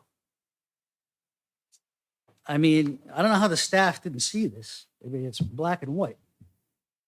So I can address that just for the information that we have, Mr. Botello. So our zoning officer at Pimental spent probably a couple hours with our solicitor's office. And they had an in-depth conversation, and it is their opinion with the city and the zoning officer that the revised development proposal does indeed meet and comply with their respective adaptive reuse regulations. So that's the information that we have. Well, I'm here to We have correct to them. trust, but we have to trust our solicitor's office. I don't know if Joel can speak to this, but So- that's the information that we have. So, that Chris, Fully complies. and I understand that. But look, you got to remember, I sat here for 8 years. The city solicitor and the zoning officer will tell you whatever you want to hear and stamp it. They can say whatever they want. They can have their opinions, but I'm looking at black and white. That use has been abandoned. And under the city's own ordinance, it cannot be reestablished. So therefore, this proposal is not here properly before you under the adaptive reuse provision. Now, if the solicitor or Ed Pimental were right here, I'd ask them the same question. How do you get around that? Well, I completely understand your thought. I don't think you can go forward. But for us, this is what we have in front of us from our solicitor's office, staff. I don't know if Keith or Patrick could address this at all. Just trying to get to the bottom of it. Yeah, sure. Yeah, I mean, I agree with you on this issue that, Ed Pimental, who deals with this more than anyone, along with our city solicitor, would come to this conclusion. What does that mean? like, just what I read out, I mean, that's what the information that we have. Do you have their We opinions? would look at it. Obviously, we go right through the packet. Again, from Ed Pimental, after having an in-depth conversation with the solicitor's office, it is my opinion as the City of East Providence zoning officer that the revised development proposal does indeed meet and comply with the respective adaptive reuse regulations. So I'm not an attorney, so I can't, I just can't, I have to go by what they're telling me. Because they're the ones that are gonna have our back if it's not right. So Chris, I've known you for a long time. Certainly I know have. you to be a very reasonable and fair man. Appreciate that. Based on what I've just read to you, could you come to that same conclusion? Regardless of whose opinion you got from where and who told them to write it. I mean, again, without being an attorney and really looking into it and not been, privy to those conversations between the solicitor's office and the zoning officer, I don't have an answer for that. Mr. Grant, Mr. Miller. just to be clear, as I understand it, it seems to be the city's opinion or the city staff opinion that this property is vacant. It's not abandoned. It's vacant. Is that correct? Would someone on the staff clarify that? I think so. I mean, I haven't heard a determination from the city solicitor or the zoning officer that it is abandoned. Yeah, Mr. Bruns, Mr. Cook. yes, I don't want to change the subject, but there was another issue raised here, which was with regard to the minimum 20% affordable units. Can you address that specifically? Why it's not in this master plan? Either you or Joel. Joel, can you address that at all? Mr. Botello's concerns about the affordable, the 20% affordable? I'm just echoing Ms. Merrill's concerns about that. Oh, absolutely. And we would like to get right down to the bottom of it. So if Joel could address that for us, if he can. Unfortunately, I was not part of those discussions. That was Solicitor Marcello and the zoning official. I've been the assistant solicitor for less than 36 hours at this point. I certainly will look into it, but I Boy, are you going to have fun with those two, I'll tell you right now. think this is why Mr. Marcello didn't want to attend tonight's meeting. Yeah, you knew I was going to be here. Anyhow, The solicitor's office will look into it. Thank you, I do Joel. have- Regarding the Keith's got affordable one housing, thing. I do have the general law here, which says that this is section 45, 24, 37, H2, 1, which says that under density, for projects that meet the following criteria, zoning ordinances shall allow for high density development and shall not limit the density to less than 15% dwelling units per acre. One of those criteria is the development includes at least 20% low and moderate income housing. It then goes on to say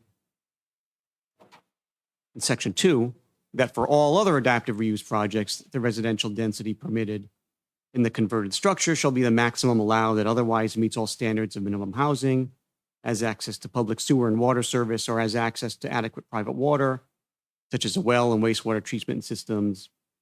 The density proposed shall be determined to meet all public health and safety standards. So it offers that 20% to say that towns can't have, if it's 20%, towns can't make it the density less than 15 units per acre, but it doesn't have to be affordable housing. Thank you, Keith. Joe's, what he just read to you, did you? I guess so. You know, I mean, the key word is shall allow, which doesn't say will allow, so. It's, the spirit of it's there, but it's just not part of the developer's package. Got it. But I mean, let's get back to the abandonment issue because there's been some question about that because the ordinance goes on to define abandonment. If I just could get back to Mr. Miller on this. Abandonment of a conforming use doesn't talk about vacancy. Abandonment of a conforming use shall consist of some overt act or failure to act which would lead one to believe that the owner of the non-conforming use neither claims nor retains any interest in continuing the non-conforming use, unless such owner can demonstrate an intent not to abandon the use. Well, they abandoned it over 2 years ago. Got nothing to do whether it's vacant or not. They abandoned that use. So it goes back to a non-conforming use, which is abandoned and may not be reestablished. It's just that simple. If Ed Pimentel and the solicitor was sitting here right now, I'd ask them how they get around that.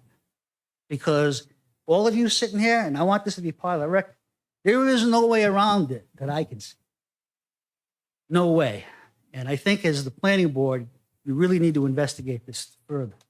Because if you let this go, they'll just continue going on and on and on. And these unintended consequences of a not well thought out law in a rush to just provide people with housing is going to have ripple effects all over the city and the state. So this has got to get cleaned up. I'll take up the charge on that. You're saying that it's not a matter of it being vacant, that it's abandoned and it can't be the same use. No, it says reverts back to it. It just, Right, I'm just reading what the ordinance. what we're talking about is a different use than was formerly what the building was being used for. What does that mean? Well, it just means that there's been a change in use. Yeah, but you can't And I adapt also it. will have to say, I'll also have to agree with Mr. Miller. 2 years, you just said that your grandmother was in the building, My mother. your mother, I'm sorry.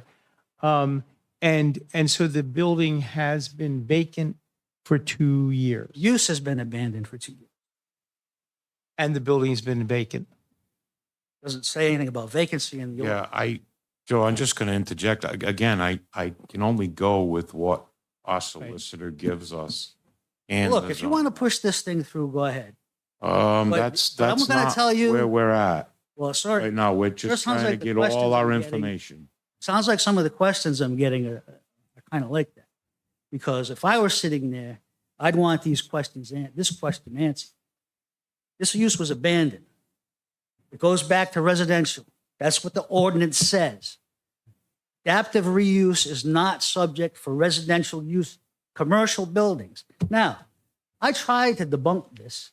I looked up, tried to find the definition of commercial building. State law ordinance. There is no definition of commercial building, only uses. That use was abandoned more than 2 years ago. Anyhow, I don't want to. No, that's all right. No, I don't want to repeat myself. No, I we're going said to what I had listen. to say. You guys do what you gotta do. Hold on 1 minute. Keith, Patrick, are you concerned going forward with a problem with this, with an issue with this? Because if you do, we'll table it right now and we'll have another meeting. Make sure that stuff's all hashed out. You know, one of the things I'm looking at is the definition in state law of adaptive reuse, which is the conversion of an existing structure from the use for which it was constructed to a new use by maintaining elements of the structure and adapting such elements to a new use. So it does say for the use for which it was constructed as a nursing home. I'm not an attorney, but I don't think that the concern over abandonment trumps the adaptive reuse statute, especially with that definition in state law. Mr. Grant. Thank you, Mr. Miller. One additional thing that I would point out is obviously this meeting was supposed to have taken place, in prior months. So we have had time to, do our own research as I have had. I walked the site, and one of the things that I did was I looked at the tax assessor database that is managed by the city and that lists every property in the city as well as the type of use. And the city lists 100 Wampanoag Trails use as commercial number 2. Whatever that means, it doesn't say anything about that it is no longer under that use, even though it is vacant or abandoned, I guess. It still says commercial. Gotcha.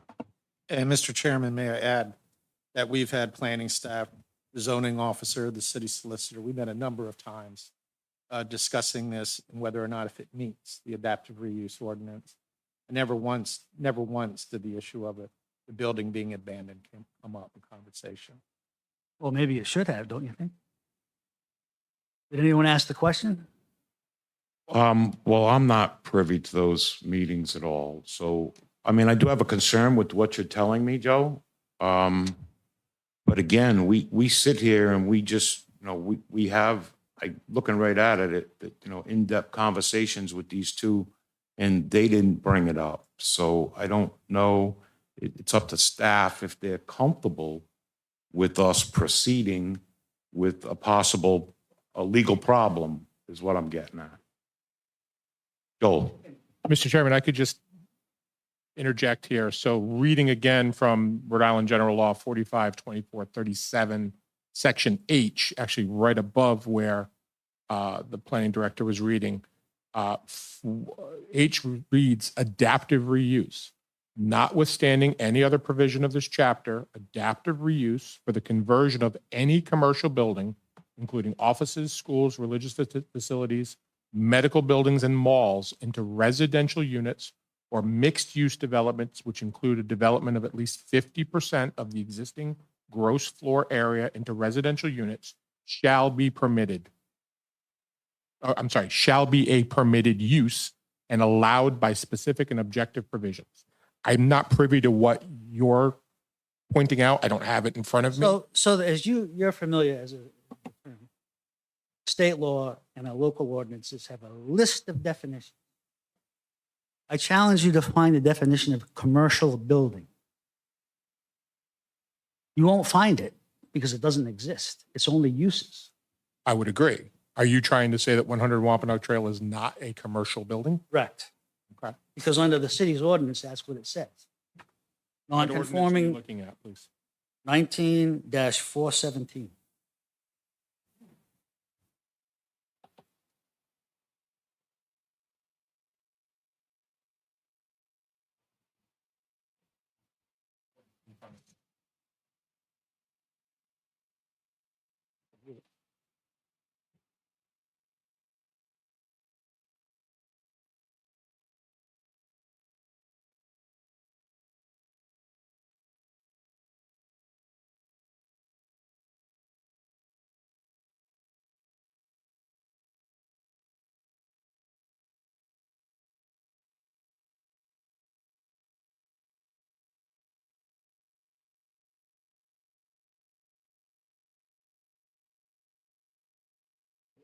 Again, I don't want to keep pleading ignorance. I literally was sworn in less than 36 hours ago. But I think we're talking apples and oranges. I don't see how this city ordinance would trump the state law that says any commercial building can be repurposed for residential uses. What I'm But again, saying, I will talk to Solicitor Marcello about that. He had the conversations with Well, the since- with the zoning director, not me. I mean, look, the simplest answer is always easy. Instead of the word salad that we get by state lawmakers. There is no definition for commercial building. They use that expression in their law. So I had to go find out what the definition was. It doesn't exist. Only uses. So our ordinance clearly states if a non-conforming use is abandoned, it may not be reestablished. I mean, this isn't rocket science, people. I don't get, anyhow. Thank you Joe, for your patience. I appreciate Said your what I got to points. say. It's up to you now. No, Joe, I appreciate your points. They're well taken. And I will direct staff to look into this with the solicitor's office. The days of being thorough are long gone. I guess. But anyhow. have a good one. Thank you, Mr. Botello.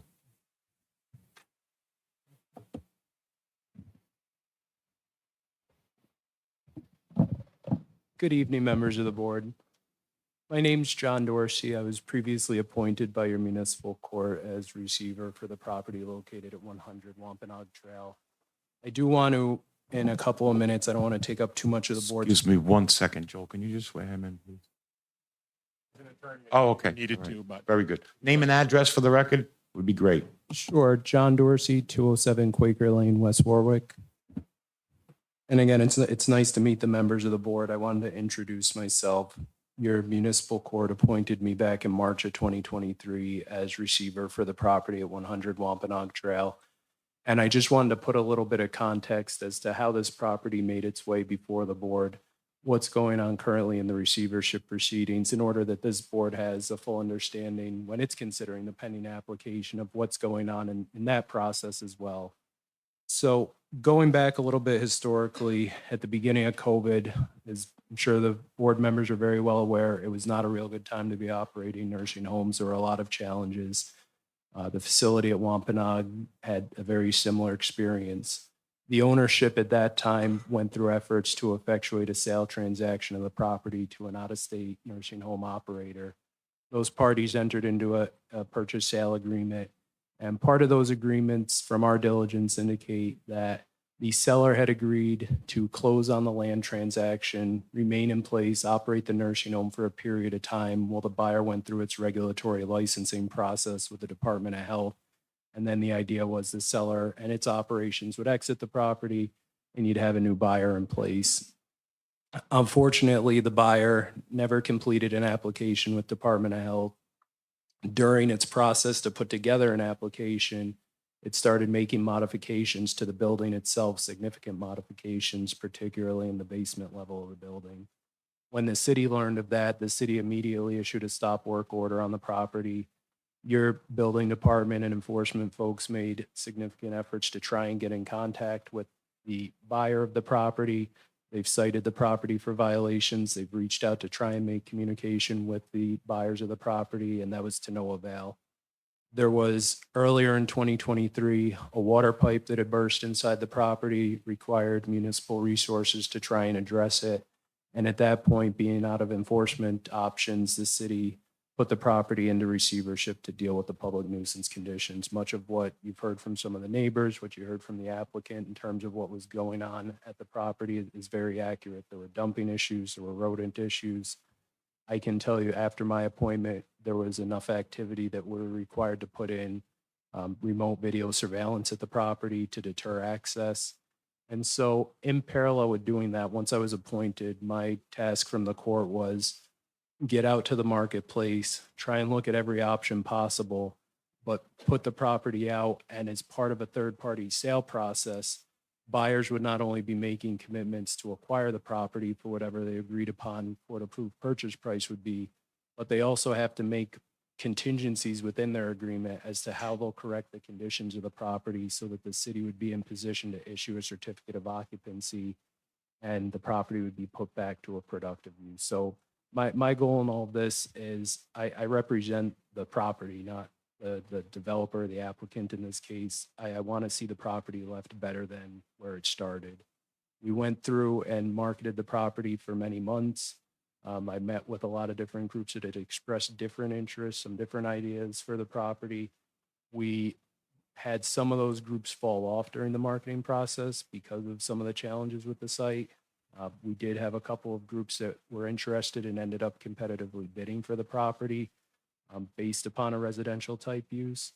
The applicant's offer that was put forward was the best, both in terms of its purchase price and the contingencies that the buyer was willing to make in terms of what it would do to correct the conditions of the property. And those contingencies included not only applying to this board within a certain amount of time, but once it gets any approvals for the properties, it will be required within set amount of times to actually complete the construction work. So I want the board to have that context so that the board understands that if the board does grant any type of relief, the buyer here, once we close, is not off the hook. It's not a situation where they can just develop the property in the ordinary course. They have to do that under the oversight of the court. And in fact, there's a reversionary interest in the deed that would be provided to the buyer that up and until they get a certificate of occupancy from the city, my job as receiver will be to monitor whatever this board and through the permitting process is approved to make sure that the buyer actually develops the property in conformance with those approvals and permits.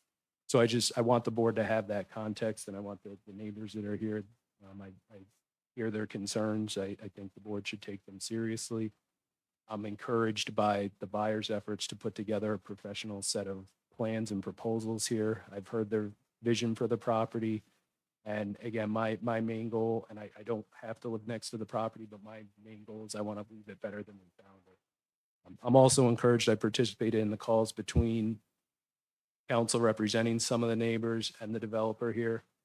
I think on a lot of these issues, or at least several of them, they're not all that far off. Things like the dumpster location, designated smoking areas, and the encroachments. I think the developer and the neighbors' interests should be aligned there, and I don't think they're far apart. The only thing I would share with the board in terms of the other conditions or requests for conditions that have been raised, my experience is similar to what the city's described in terms of peer reviews. If the city has resources, my experience is you utilize them. If you don't have resources or need supplemental resources, that approach makes a lot of sense. In terms of bonds, the only thing I would recommend to the board is, and I understand why the neighbors submitted that request now in light of some of the ambiguity as to what they would be able to do in public hearings or not do. I think it's a little too early in the process to require a bond because, again, there's going to be oversight by the receivership up and until the buyer gets its certificate of occupancy from the city. The main purpose of the bond would be to incentivize the buyer to construct in conformance with approvals and make sure there's financial stability to get that done. There's already a court-ordered measure of security in place in that I, as receiver, have a reversionary interest in the property until the buyer does what it's supposed to do. So if for some reason the applicant decided I either can't construct the building or I don't want to construct the building, what would procedurally happen is I would go back to our municipal court and I would ask for a declaration of default under our purchase and sale agreement, and I would ask the court for an order converting the property back to the receivership. So it is a serious lever that's in place. The part that, if I look at it critically as a board, that I don't think you can answer right now without more information is just post CO. Are there any things that come out of either stormwater or out of landscaping that would really necessitate a bond after that CO is issued? And so my suggestion would be take what the neighbors are saying seriously, but I think you need more information before you make the final decision on that. But in terms of the application itself, I very much support it. And again, not here on behalf of the developer. I support it because it's going to leave the property in a much better position than it is today, that it has been for some time. And if the board has any questions in that regard, I'd be happy to answer them. Any questions from the board? Yes, Mr. Chairman. Thank you for coming forward. Might have been nicer to have you a little earlier in the evening. I didn't want to get in the way of the developer's You may- application, but I understand. So the first question, I think this is on a number of people's minds. Right now, I believe the development property is on an option. It has not actually physically been purchased. At what point does that take place? So the way that the process works in this type of receivership is first the municipal court has to approve a sale of the property. That's been done. So the applicant is under a court-approved purchase and sale agreement. There also has to be a process to clear the title for the property so that the purchaser can get the title commitments that it needs. That's been completed. And then the way that the agreement was structured would be that there would be a period of time for the buyer to come before this board and present its development applications because its milestones post-closing are really construction related. At that point, they've got to get permits, they've got to get going with the work. So we built in, it's not necessarily a contingency to closing, but we built in these provisions to give the buyer time to come to this board and ask for approval of its development plan so that once we go to a closing table, we know exactly what should be constructed. There's one particular element, and it's been mentioned another number of times, but it struck me so far as being rather vague. And that's the issue of the encroachments. Are we talking about use encroachments, or are we talking about property boundaries? My understanding, and my brother counsel here can correct me if I'm wrong, I think all the parties are speaking the same language, and we're talking about boundary encroachments in terms of property lines. That's what I took it as. We'll need a class 1 survey on that for preliminary anyway, correct, Patrick? Keith? Definitely need a class That- 1. From watching That's the gonna- presentation that's gonna tonight, I tell the mean, tale. I took from the neighbors that they don't want somebody encroaching on their property line, which I take the same position. I took from the applicant that we don't want to build on your property. So I think there's an interest aligned there. Mr. Chairman, Mr. Crook? yeah, I do have a concern about this. We had a similar instance, actually, it was almost 3 years ago, in which we did table the matter because there was an active dispute between the two properties. I think we all know. Correct. That was up off of Grosvenor Ave, but I think this is a different circumstance. Did you- Yeah, I'm hoping it is. Yeah, we're going with, this is a master plan, which is a concept, and onward to preliminary, if it is approved, that's when all that will take place. Am I correct, Keith? When you have the class one survey, there'll be a lot more information to go on. And just for understanding, where are the property line questions? I mean, on the original drawing. I think they were documented in somebody's memo with the possible encroachments. The objectors,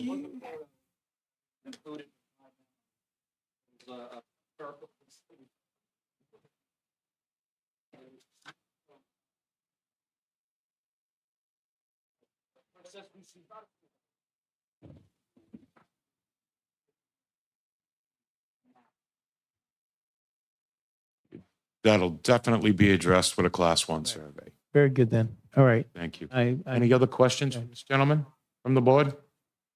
and if I may, I apologize, I didn't cover this ahead. in my initial presentation, and I just didn't want to interrupt the other folks that were speaking to the board, but I did want to address the abandonment issue that was raised, and just for clarity, I'm addressing it as the current owner by way of the receivership of the property. And I was not part or party to the discussions with the solicitor and the zoning official, so I don't know if this was their only consideration, but I have to imagine they at least took this into consideration. When this property was put into receivership back in March of 2023, there's first a temporary phase and there's a temporary appointing order that's entered by the court. And then shortly after that, if the court makes the requisite legal findings, it will enter what's called a permanent receivership order. And in each of those orders, there's provisions for the stay of any acts or actions against the property. And that doesn't only include legal actions like filing a claim in court, that includes any act that would affect the status of the property. And the purpose of that is to put a freeze on whatever the current situation is for the property, because the receiver steps into the shoes of the ownership, and it's meant the receiver's job is to protect the interested parties of the estate and figure out what the situation is, what makes the most sense moving forward.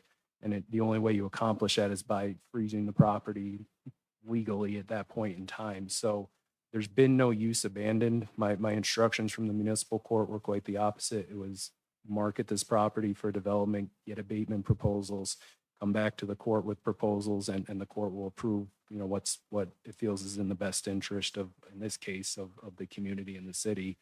And so it's not something that I expected folks to have that ready to go tonight, but it's something that I think the board, should at least be aware of. I think that, based on both of those orders, there has been no abandonment of the use of the property. I appreciate that. Just the residents' concern. Again, I'm going to direct the staff to see if we can get in writing something from our solicitor and the zoning officer to put it to bed for us. Just Understood. Okay. I really appreciate it. Thank you. Thank you. Thank you very much. I'm going to close public comment unless somebody else would like to come up and speak. I'm going to give you the last word. Anybody else for public comment? You sure can. So, as I said, I live directly in back. This is for you, oh Lord. We were the ones that actually called because we heard the fire alarm going off in 2022. Nobody was responding. We called, we went to the front, the police department were there, and they go, oh, everything, it's like Niagara Falls inside, it's going on. That was in 2022. You said you didn't take over until 2023. So what happened to 2022 to 2023? That would mean the property was abandoned.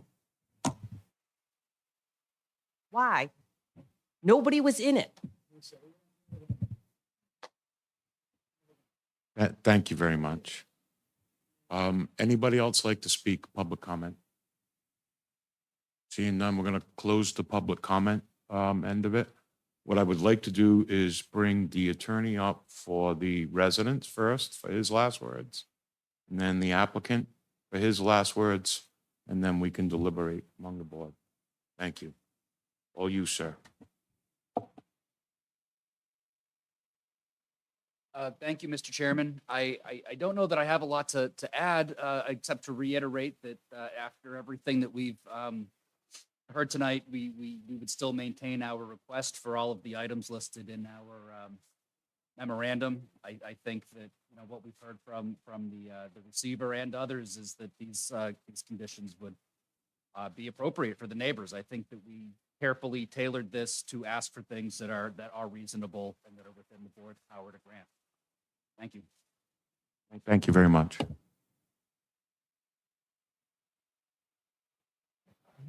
Thank you, Mr. Chairman and members of the board for all of your time tonight. I know this has been a long hearing. I don't have much to say, and I apologize jumping topic to topic because there's a lot to talk about. Just to quickly brief over for myself. First, I know that the attorney for the neighbors had mentioned no smoking as a condition of approval on the premises. We have no problem with that. And I'm not sure if the city has the ability to put that as a restriction on a property, but if they do, and we're okay with it, just so you know. The second is to meet and compare surveys for the encroachment. As I mentioned, we have no problem with that. The only thing, and you heard some testimony from the receiver that there's a certain timeline to this. So I do this a lot for a living. So from our end, we have no problem comparing surveys and ensuring that there's no encroachment. They've said that their surveyor is about 4 weeks out. I've been in this business a long time. 4 weeks quickly turns into 8, quickly turns into 12, quickly turns into 16. So we would just ask if we could maybe put like a cap on it that we compare surveys within 8 weeks, which I think is reasonable, given double the amount of time that their surveyor requested. That way it doesn't hold up our timeline with the receiver. I'd have to defer that to staff. What does that look like going forward? Or a time frame? Can you put a time frame on it, Keith? Let's see what the stipulation would.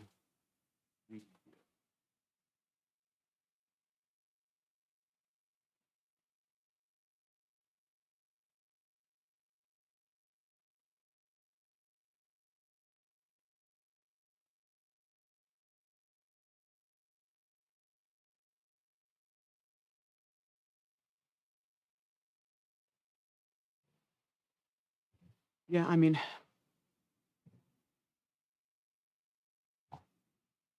would the comparison of surveys have to occur before the preliminary plan is submitted? Yes.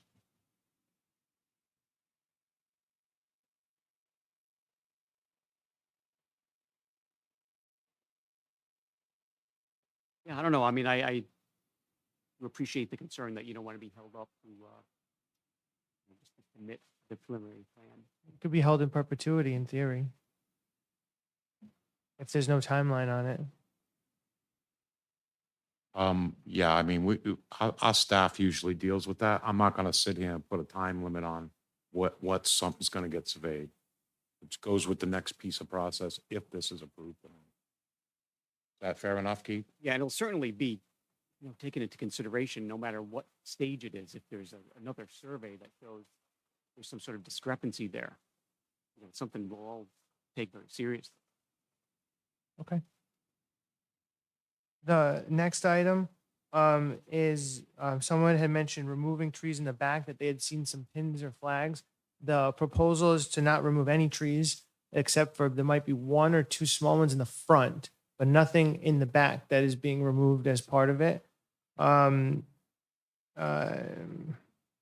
I know that a lot of people mentioned the church letter and that they're concerned that they won't be a good neighbor. But I would just highlight that that I represented the applicant as part of that easement agreement, that the discrepancy that we had was more of a business one when it came down to the paving and how it was going to be done. I do know that she did threaten litigation, but we resolved that without any issue. And then in her own letter, she goes on to state that we're good neighbors and that they don't have any problems with any of our tenants. And to go on top of that, I would just add that it is market rate. So generally, I know people fear low income and affordable tenants, but we wouldn't be proposing that as part of this project. Then someone mentioned lighting, about lights coming in the back. I just want to alleviate their concern that the regulations require you to be dark sky compliant with new proposals, which means all lighting must be downward facing and be shielded so that it's only viewed that way that the glare can't go out on other people's property. We already discussed water regulations and the runoff extensively. I don't think there's any need for that. And then parking was mentioned, but we meet the requirements. The state law requires 1 parking space per unit. We actually have excess of 9 that we're proposing versus that.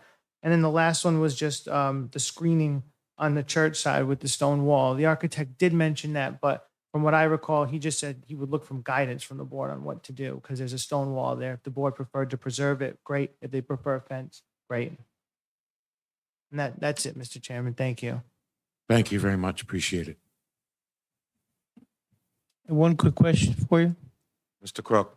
A lot of the discussion has really been, and I think from the standpoint of the neighbors, the landscaping itself and what it would constitute.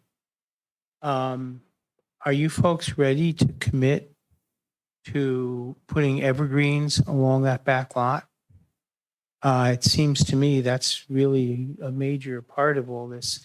And I think somebody mentioned arborvitae, which I don't think would gain enough height to really provide the type of screening that the, property merits.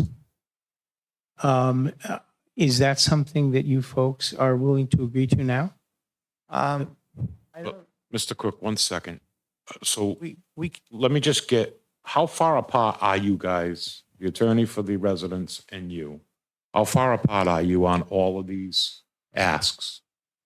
when it comes to the peer review, we're far apart. When it comes to the, in regards to third parties reviewing, in regards to everything else, I think the only other thing I'd say we're far apart on is also the bonding and then the screening, I guess, although I haven't seen, they haven't provided us a proposal either, just to say that they want their own landscape architect to review for appropriateness, which comes with subjectivity since we meet the zoning ordinance anyways. But those are the only items that I think we're far apart on, if I summarize that right. Go ahead, Mr. Seipel.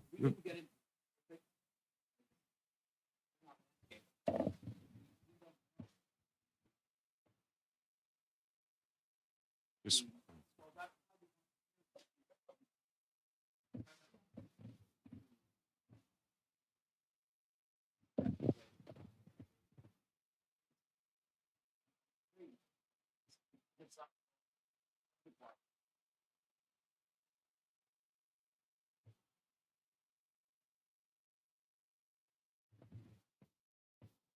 Okay, thank you very much. Mr. Crook, Mr. Chair, yeah, there was a question in the back. Mr. Sisson, correct?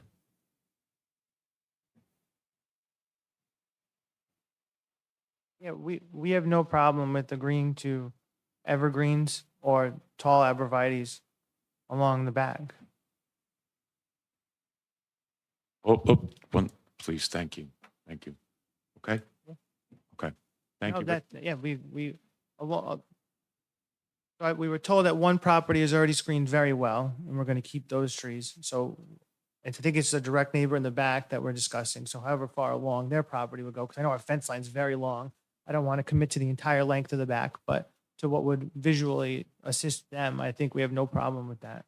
But I would object to, of course, to the peer review, to pay for a third party to review it too, since I don't believe, I think the city has a very adequate resources to handle that review, and then we have to have our own landscape architect stamp it too. I would agree. We do really have good resources for that purpose. And if that issue came up again later, I think that's an issue that can be crossed at that point. All set, Sounds Mr. good. Crook? Thank you. What's that? Appreciate it. Thank you very much. Mr. Grant, Yes, sir. I think Mr. just Miller. the final question that I have for city staff.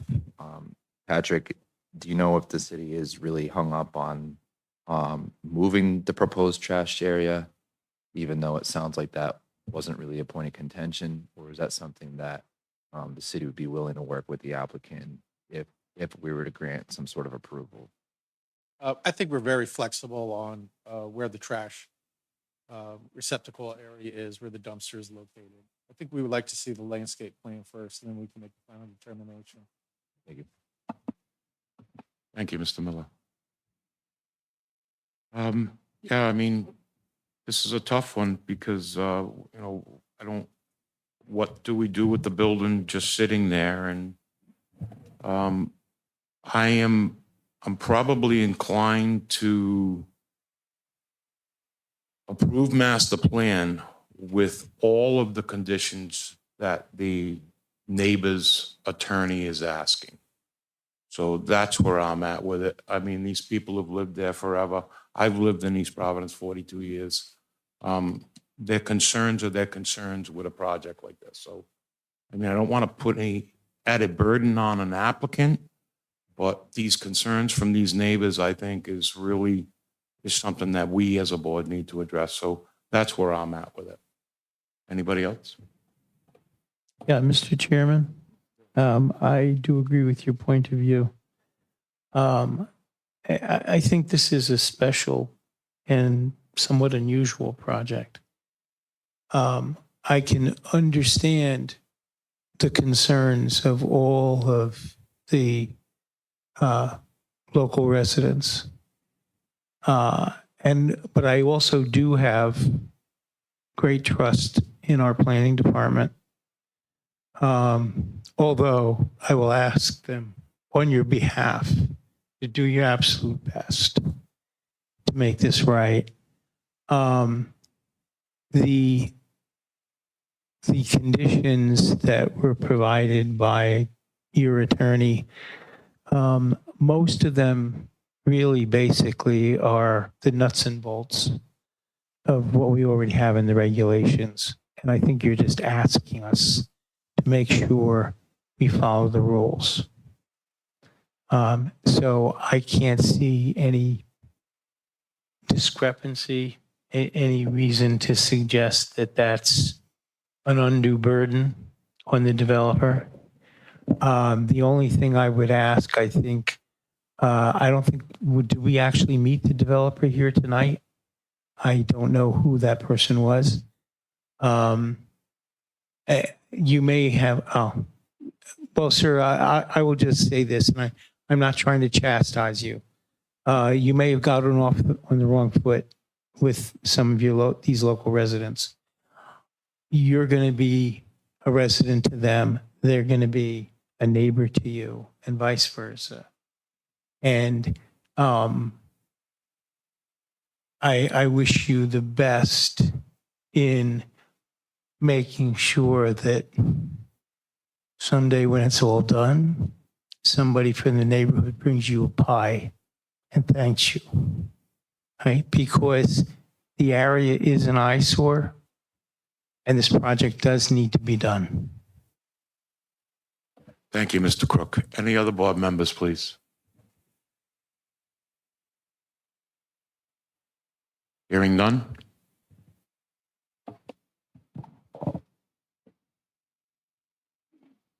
Yeah, I just want to say that regarding the conditions here, I think we might have to really painstakingly go through them here just because, there's a lot of them when you break them out in the neighbor's requested conditions. And, just even the wording of them, I wanna make sure is what. How about just the attorney's memorandum in whole? That's what I'm looking at here. Yeah.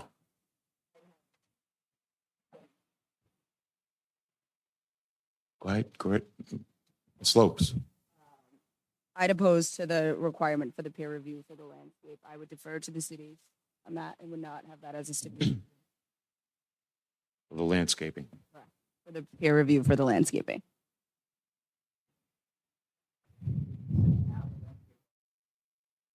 No. No, sir.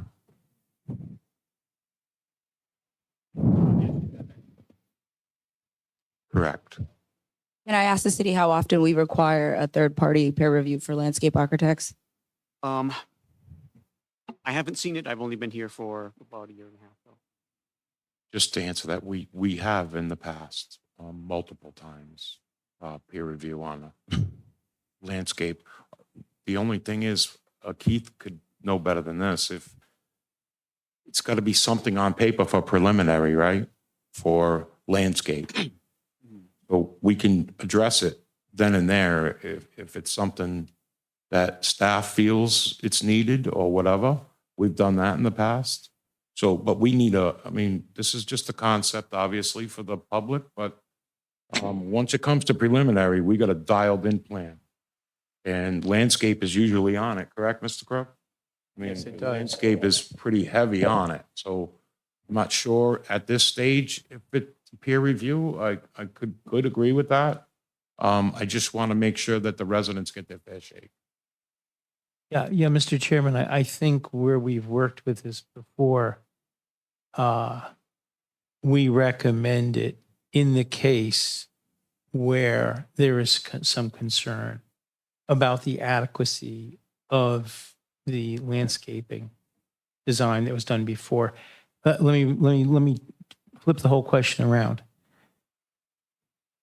You see the preliminary plan and the landscaping design that's on it is absolutely fabulous. Why would we need a review in that case? Correct. I agree with that. Right. So what we're saying is, as a contingency, that it would be done if it was felt, We needed it at preliminary. yes, Correct. if we felt that it was advisable, Okay. have it done. Ms. Lopes, what else? Was there something else? That's it. for now. Just that. Yes.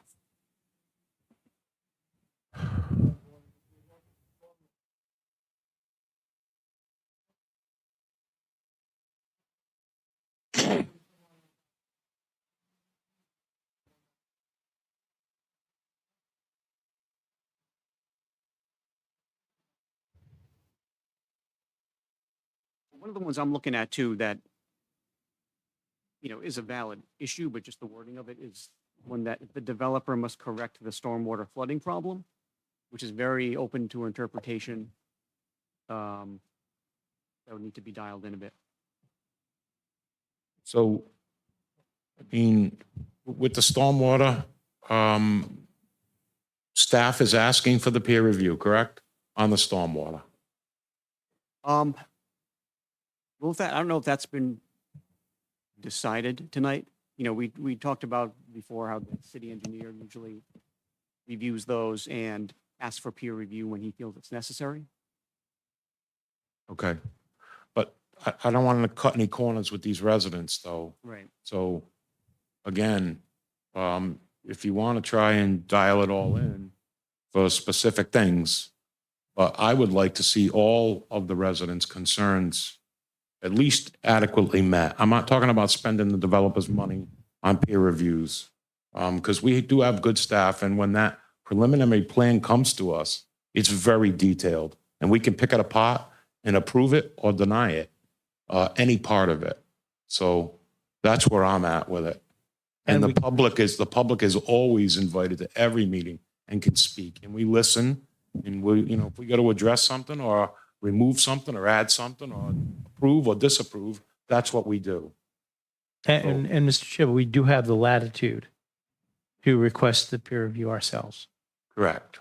Right. I just for sake of clarity and simplification and a little bit of cut and paste, the 1, 2, 3, 4, the fourth item, which is the designated smoking area, why don't we just scratch that out and not consider it? So this is now a non-smoking zone? Get a man.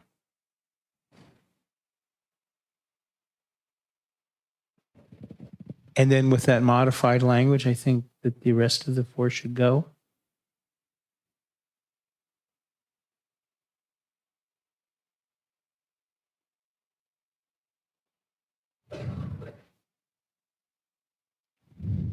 Yeah, I mean, I'm gonna need Joel to unload all, Joel, you're gonna need to unwrap all of that for a motion.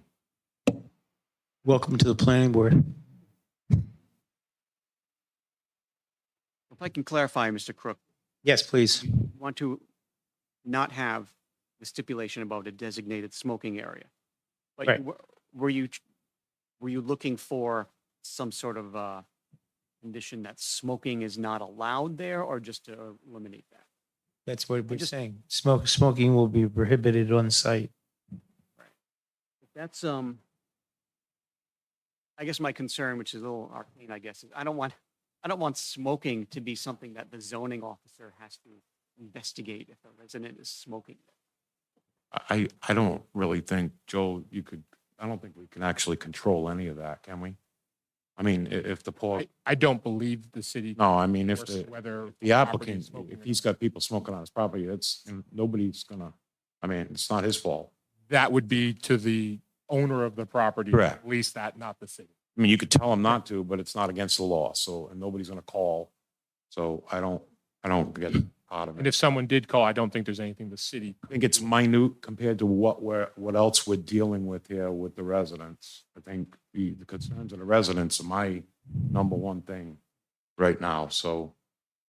I don't know how you want to decipher it all, Keith, if you want to give me something on paper there that I can do, but right now, what I would like to do is I'll entertain a motion to enter the documents into the record that are in the staff memo and include the written 8 correspondences from residents with those documents to be entered into the record. Yeah, Mr. Chairman. I will put the recommendation on the record. These are the documents to be entered into the record. The following documents are being requested to be entered into the record. They are plan set last revision 10/16/24, certificate of completeness dated 9/19/24, email from Captain Charles E. Carr, Fire Marshal, dated 10/17/24, email from Edward Pimentel, zoning officer, dated 10/18/24, memorandum from Stephen J. Seipel, Esquire, dated 10/21/24, email from Allison Kazarian, dated 10/10/24, email from Aaron Sladen, dated 10/10/24, email from Kerry Atwell, dated 10/8/24, email from Libby Merrill, dated 10/7/24, email from Thomas and Margaret Pearson, dated 10/4/24. And are we also going to add? The other 3 that we have received today. So it's a And total of 8. those would be the summary of neighbors' requested conditions of approval. Here, I got it.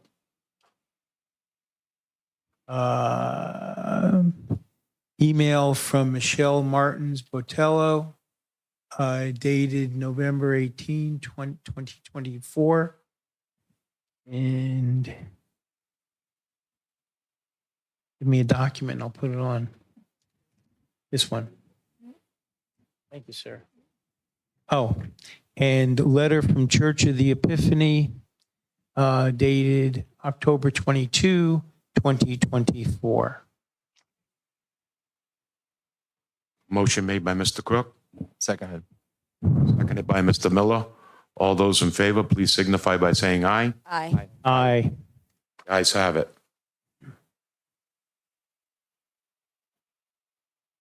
Keith, I'm going to defer to you for how you want to proceed with the Xing out this and that, or Start with the ones that were in the staff report on page. Number one was written as that a landscape plan, stormwater plan, lighting plan, and traffic impact study are submitted by the applicant at the preliminary stage of review. You might want to add a landscape plan by a professional landscape architect. You could also add to that whichever ones we want to be subject to peer review. A traffic impact study, we pretty much always have subject to peer review. But this might be the time to decide what we're going to require for that.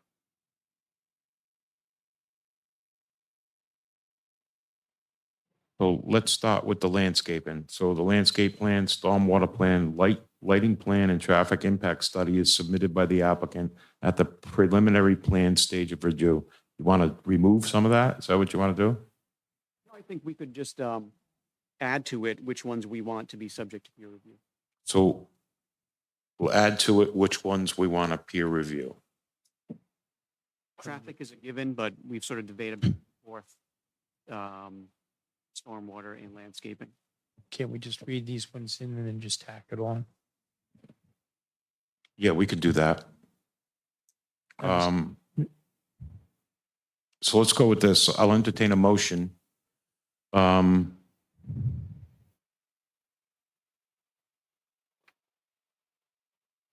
It's 5 of them.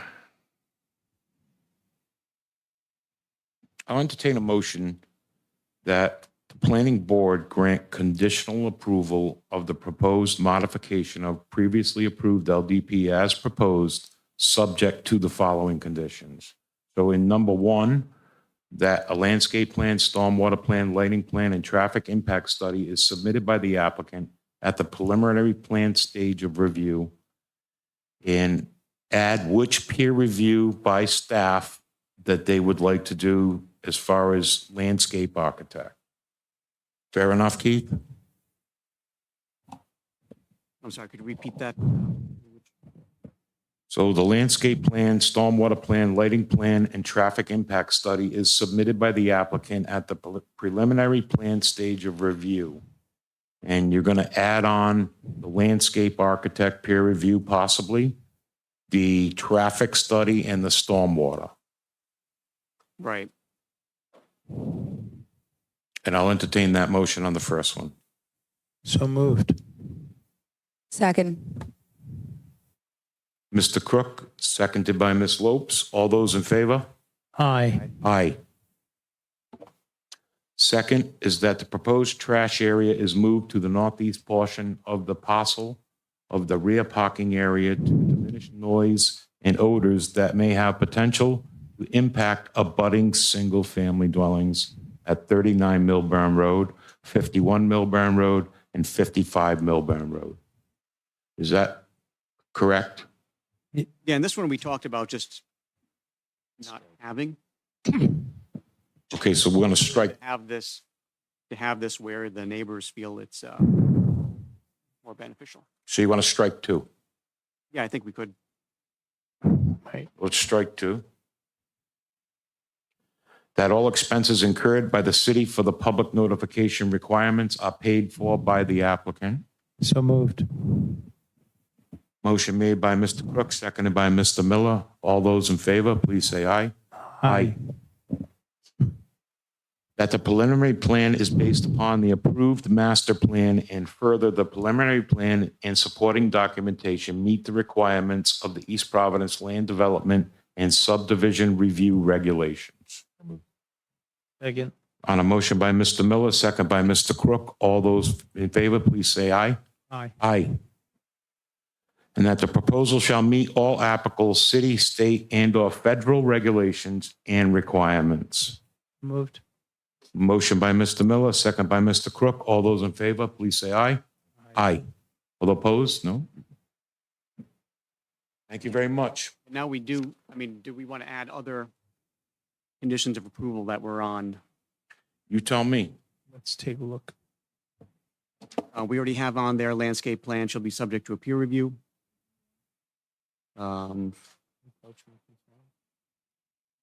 Just going in order on theirs. The next one was that the developer be required to post a cash bond for the landscaping. In my opinion, I'm not opposed to that. In my opinion, it's something that maybe we'd do in the preliminary plan stage rather than the master plan stage. Mr. Grant, I think the receiver had addressed that. I believe he did, yeah. So we're gonna leave that alone for now, Keith. Okay. We also have that the fence line be completed to protect privacy and deter trespassing. Didn't see that one. Say that again? That the That's fence item line 3. be completed to protect privacy and deter trespassing. So moved. Or if that's, Second. Motion by Mr. Crook, second by Mr. Miller. All those in favor, please say aye. Aye. Aye. this one they have proposed was that the rear exterior lighting be dark sky compliant and designed to prevent light pollution directed towards their properties. So moved. The motion. Moved. Second. Motion by Mr. Crook, second by Mr. Miller. All those in favor, please say aye. Aye. The next one they have proposed was that the developer must correct the stormwater flooding problem. Covered in a way, and the number one we have for them to submit a stormwater plan. If we do have this on there, I think it would need some sort of clarifying language. Don't we really cover this already Yeah, in? I would like to cover that down the road because they're Yeah. not, I mean, they're kind of, it's. Yeah, it's a very broad existing. I statement. don't think they're adding on to any flooding problem over there. Everything's existing there right now, as far as I see. The next one proposes that the developer's drainage report be subject to peer review. We've already covered that. Cash bond is listed again. We've covered that. Dumpster location, we've covered that. Designated smoking area, we've covered that. Yes, sir.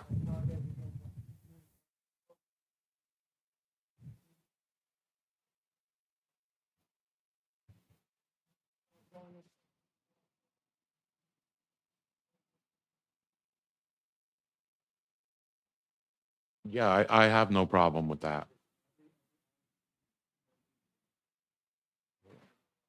I really like the communication between the two of you. That's what we're here for, right? Just to try to get it hashed out.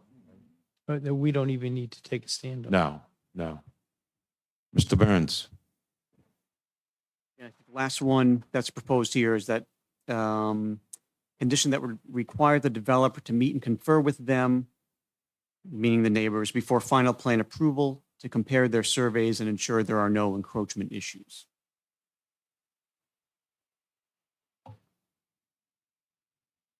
That, Keith, just a quick question on that. What stage would that be? If you could read that again, final. final approval?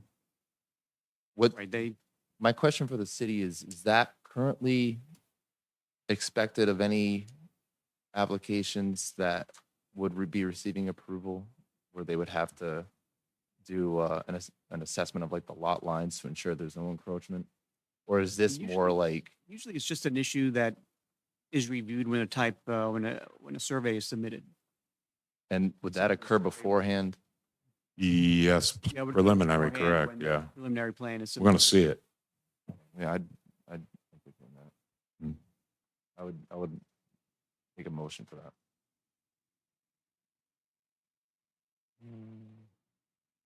Yeah, I think that's all gonna be covered in prelim with the staff. That they'll take care of that. Correct, Keith? Yeah, that would be reviewed and, we made sure we'd look at any other surveys that the neighbors come up with. Confer with the town engineer, city engineer also. All right, I think we've covered everything. Joel? I think we've covered everything. Okay? Yeah, I think so. So just a question is that, they sort of made motions for each stipulation. And I guess that covers everything, right? I think it does. We made motions for each of the recommendations in the staff report, As well as additional recommendations. Yeah. as well Each of as the we went five. through the Correct. Right, auditor's That's- attorney's list. I think we're covered. Yeah. That I don't wanna leave satisfies- anything out with the with all the motions being. I think that was the last one then. Okay.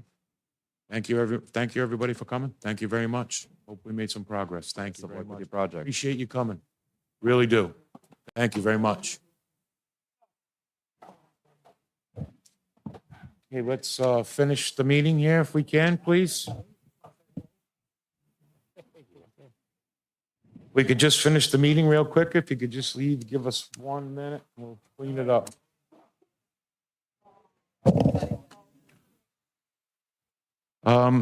Next is number 5. Number 5 is the next scheduled planning board meeting is Monday, December 9th, 2024. Make a motion for that, please. So moved. Second.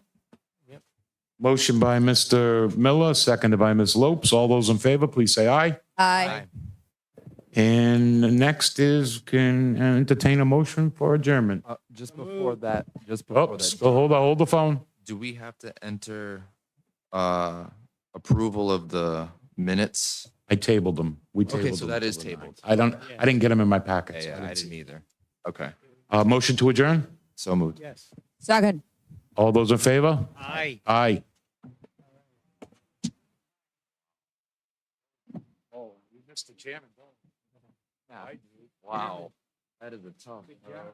You must have an memory. Thank God we had Stan.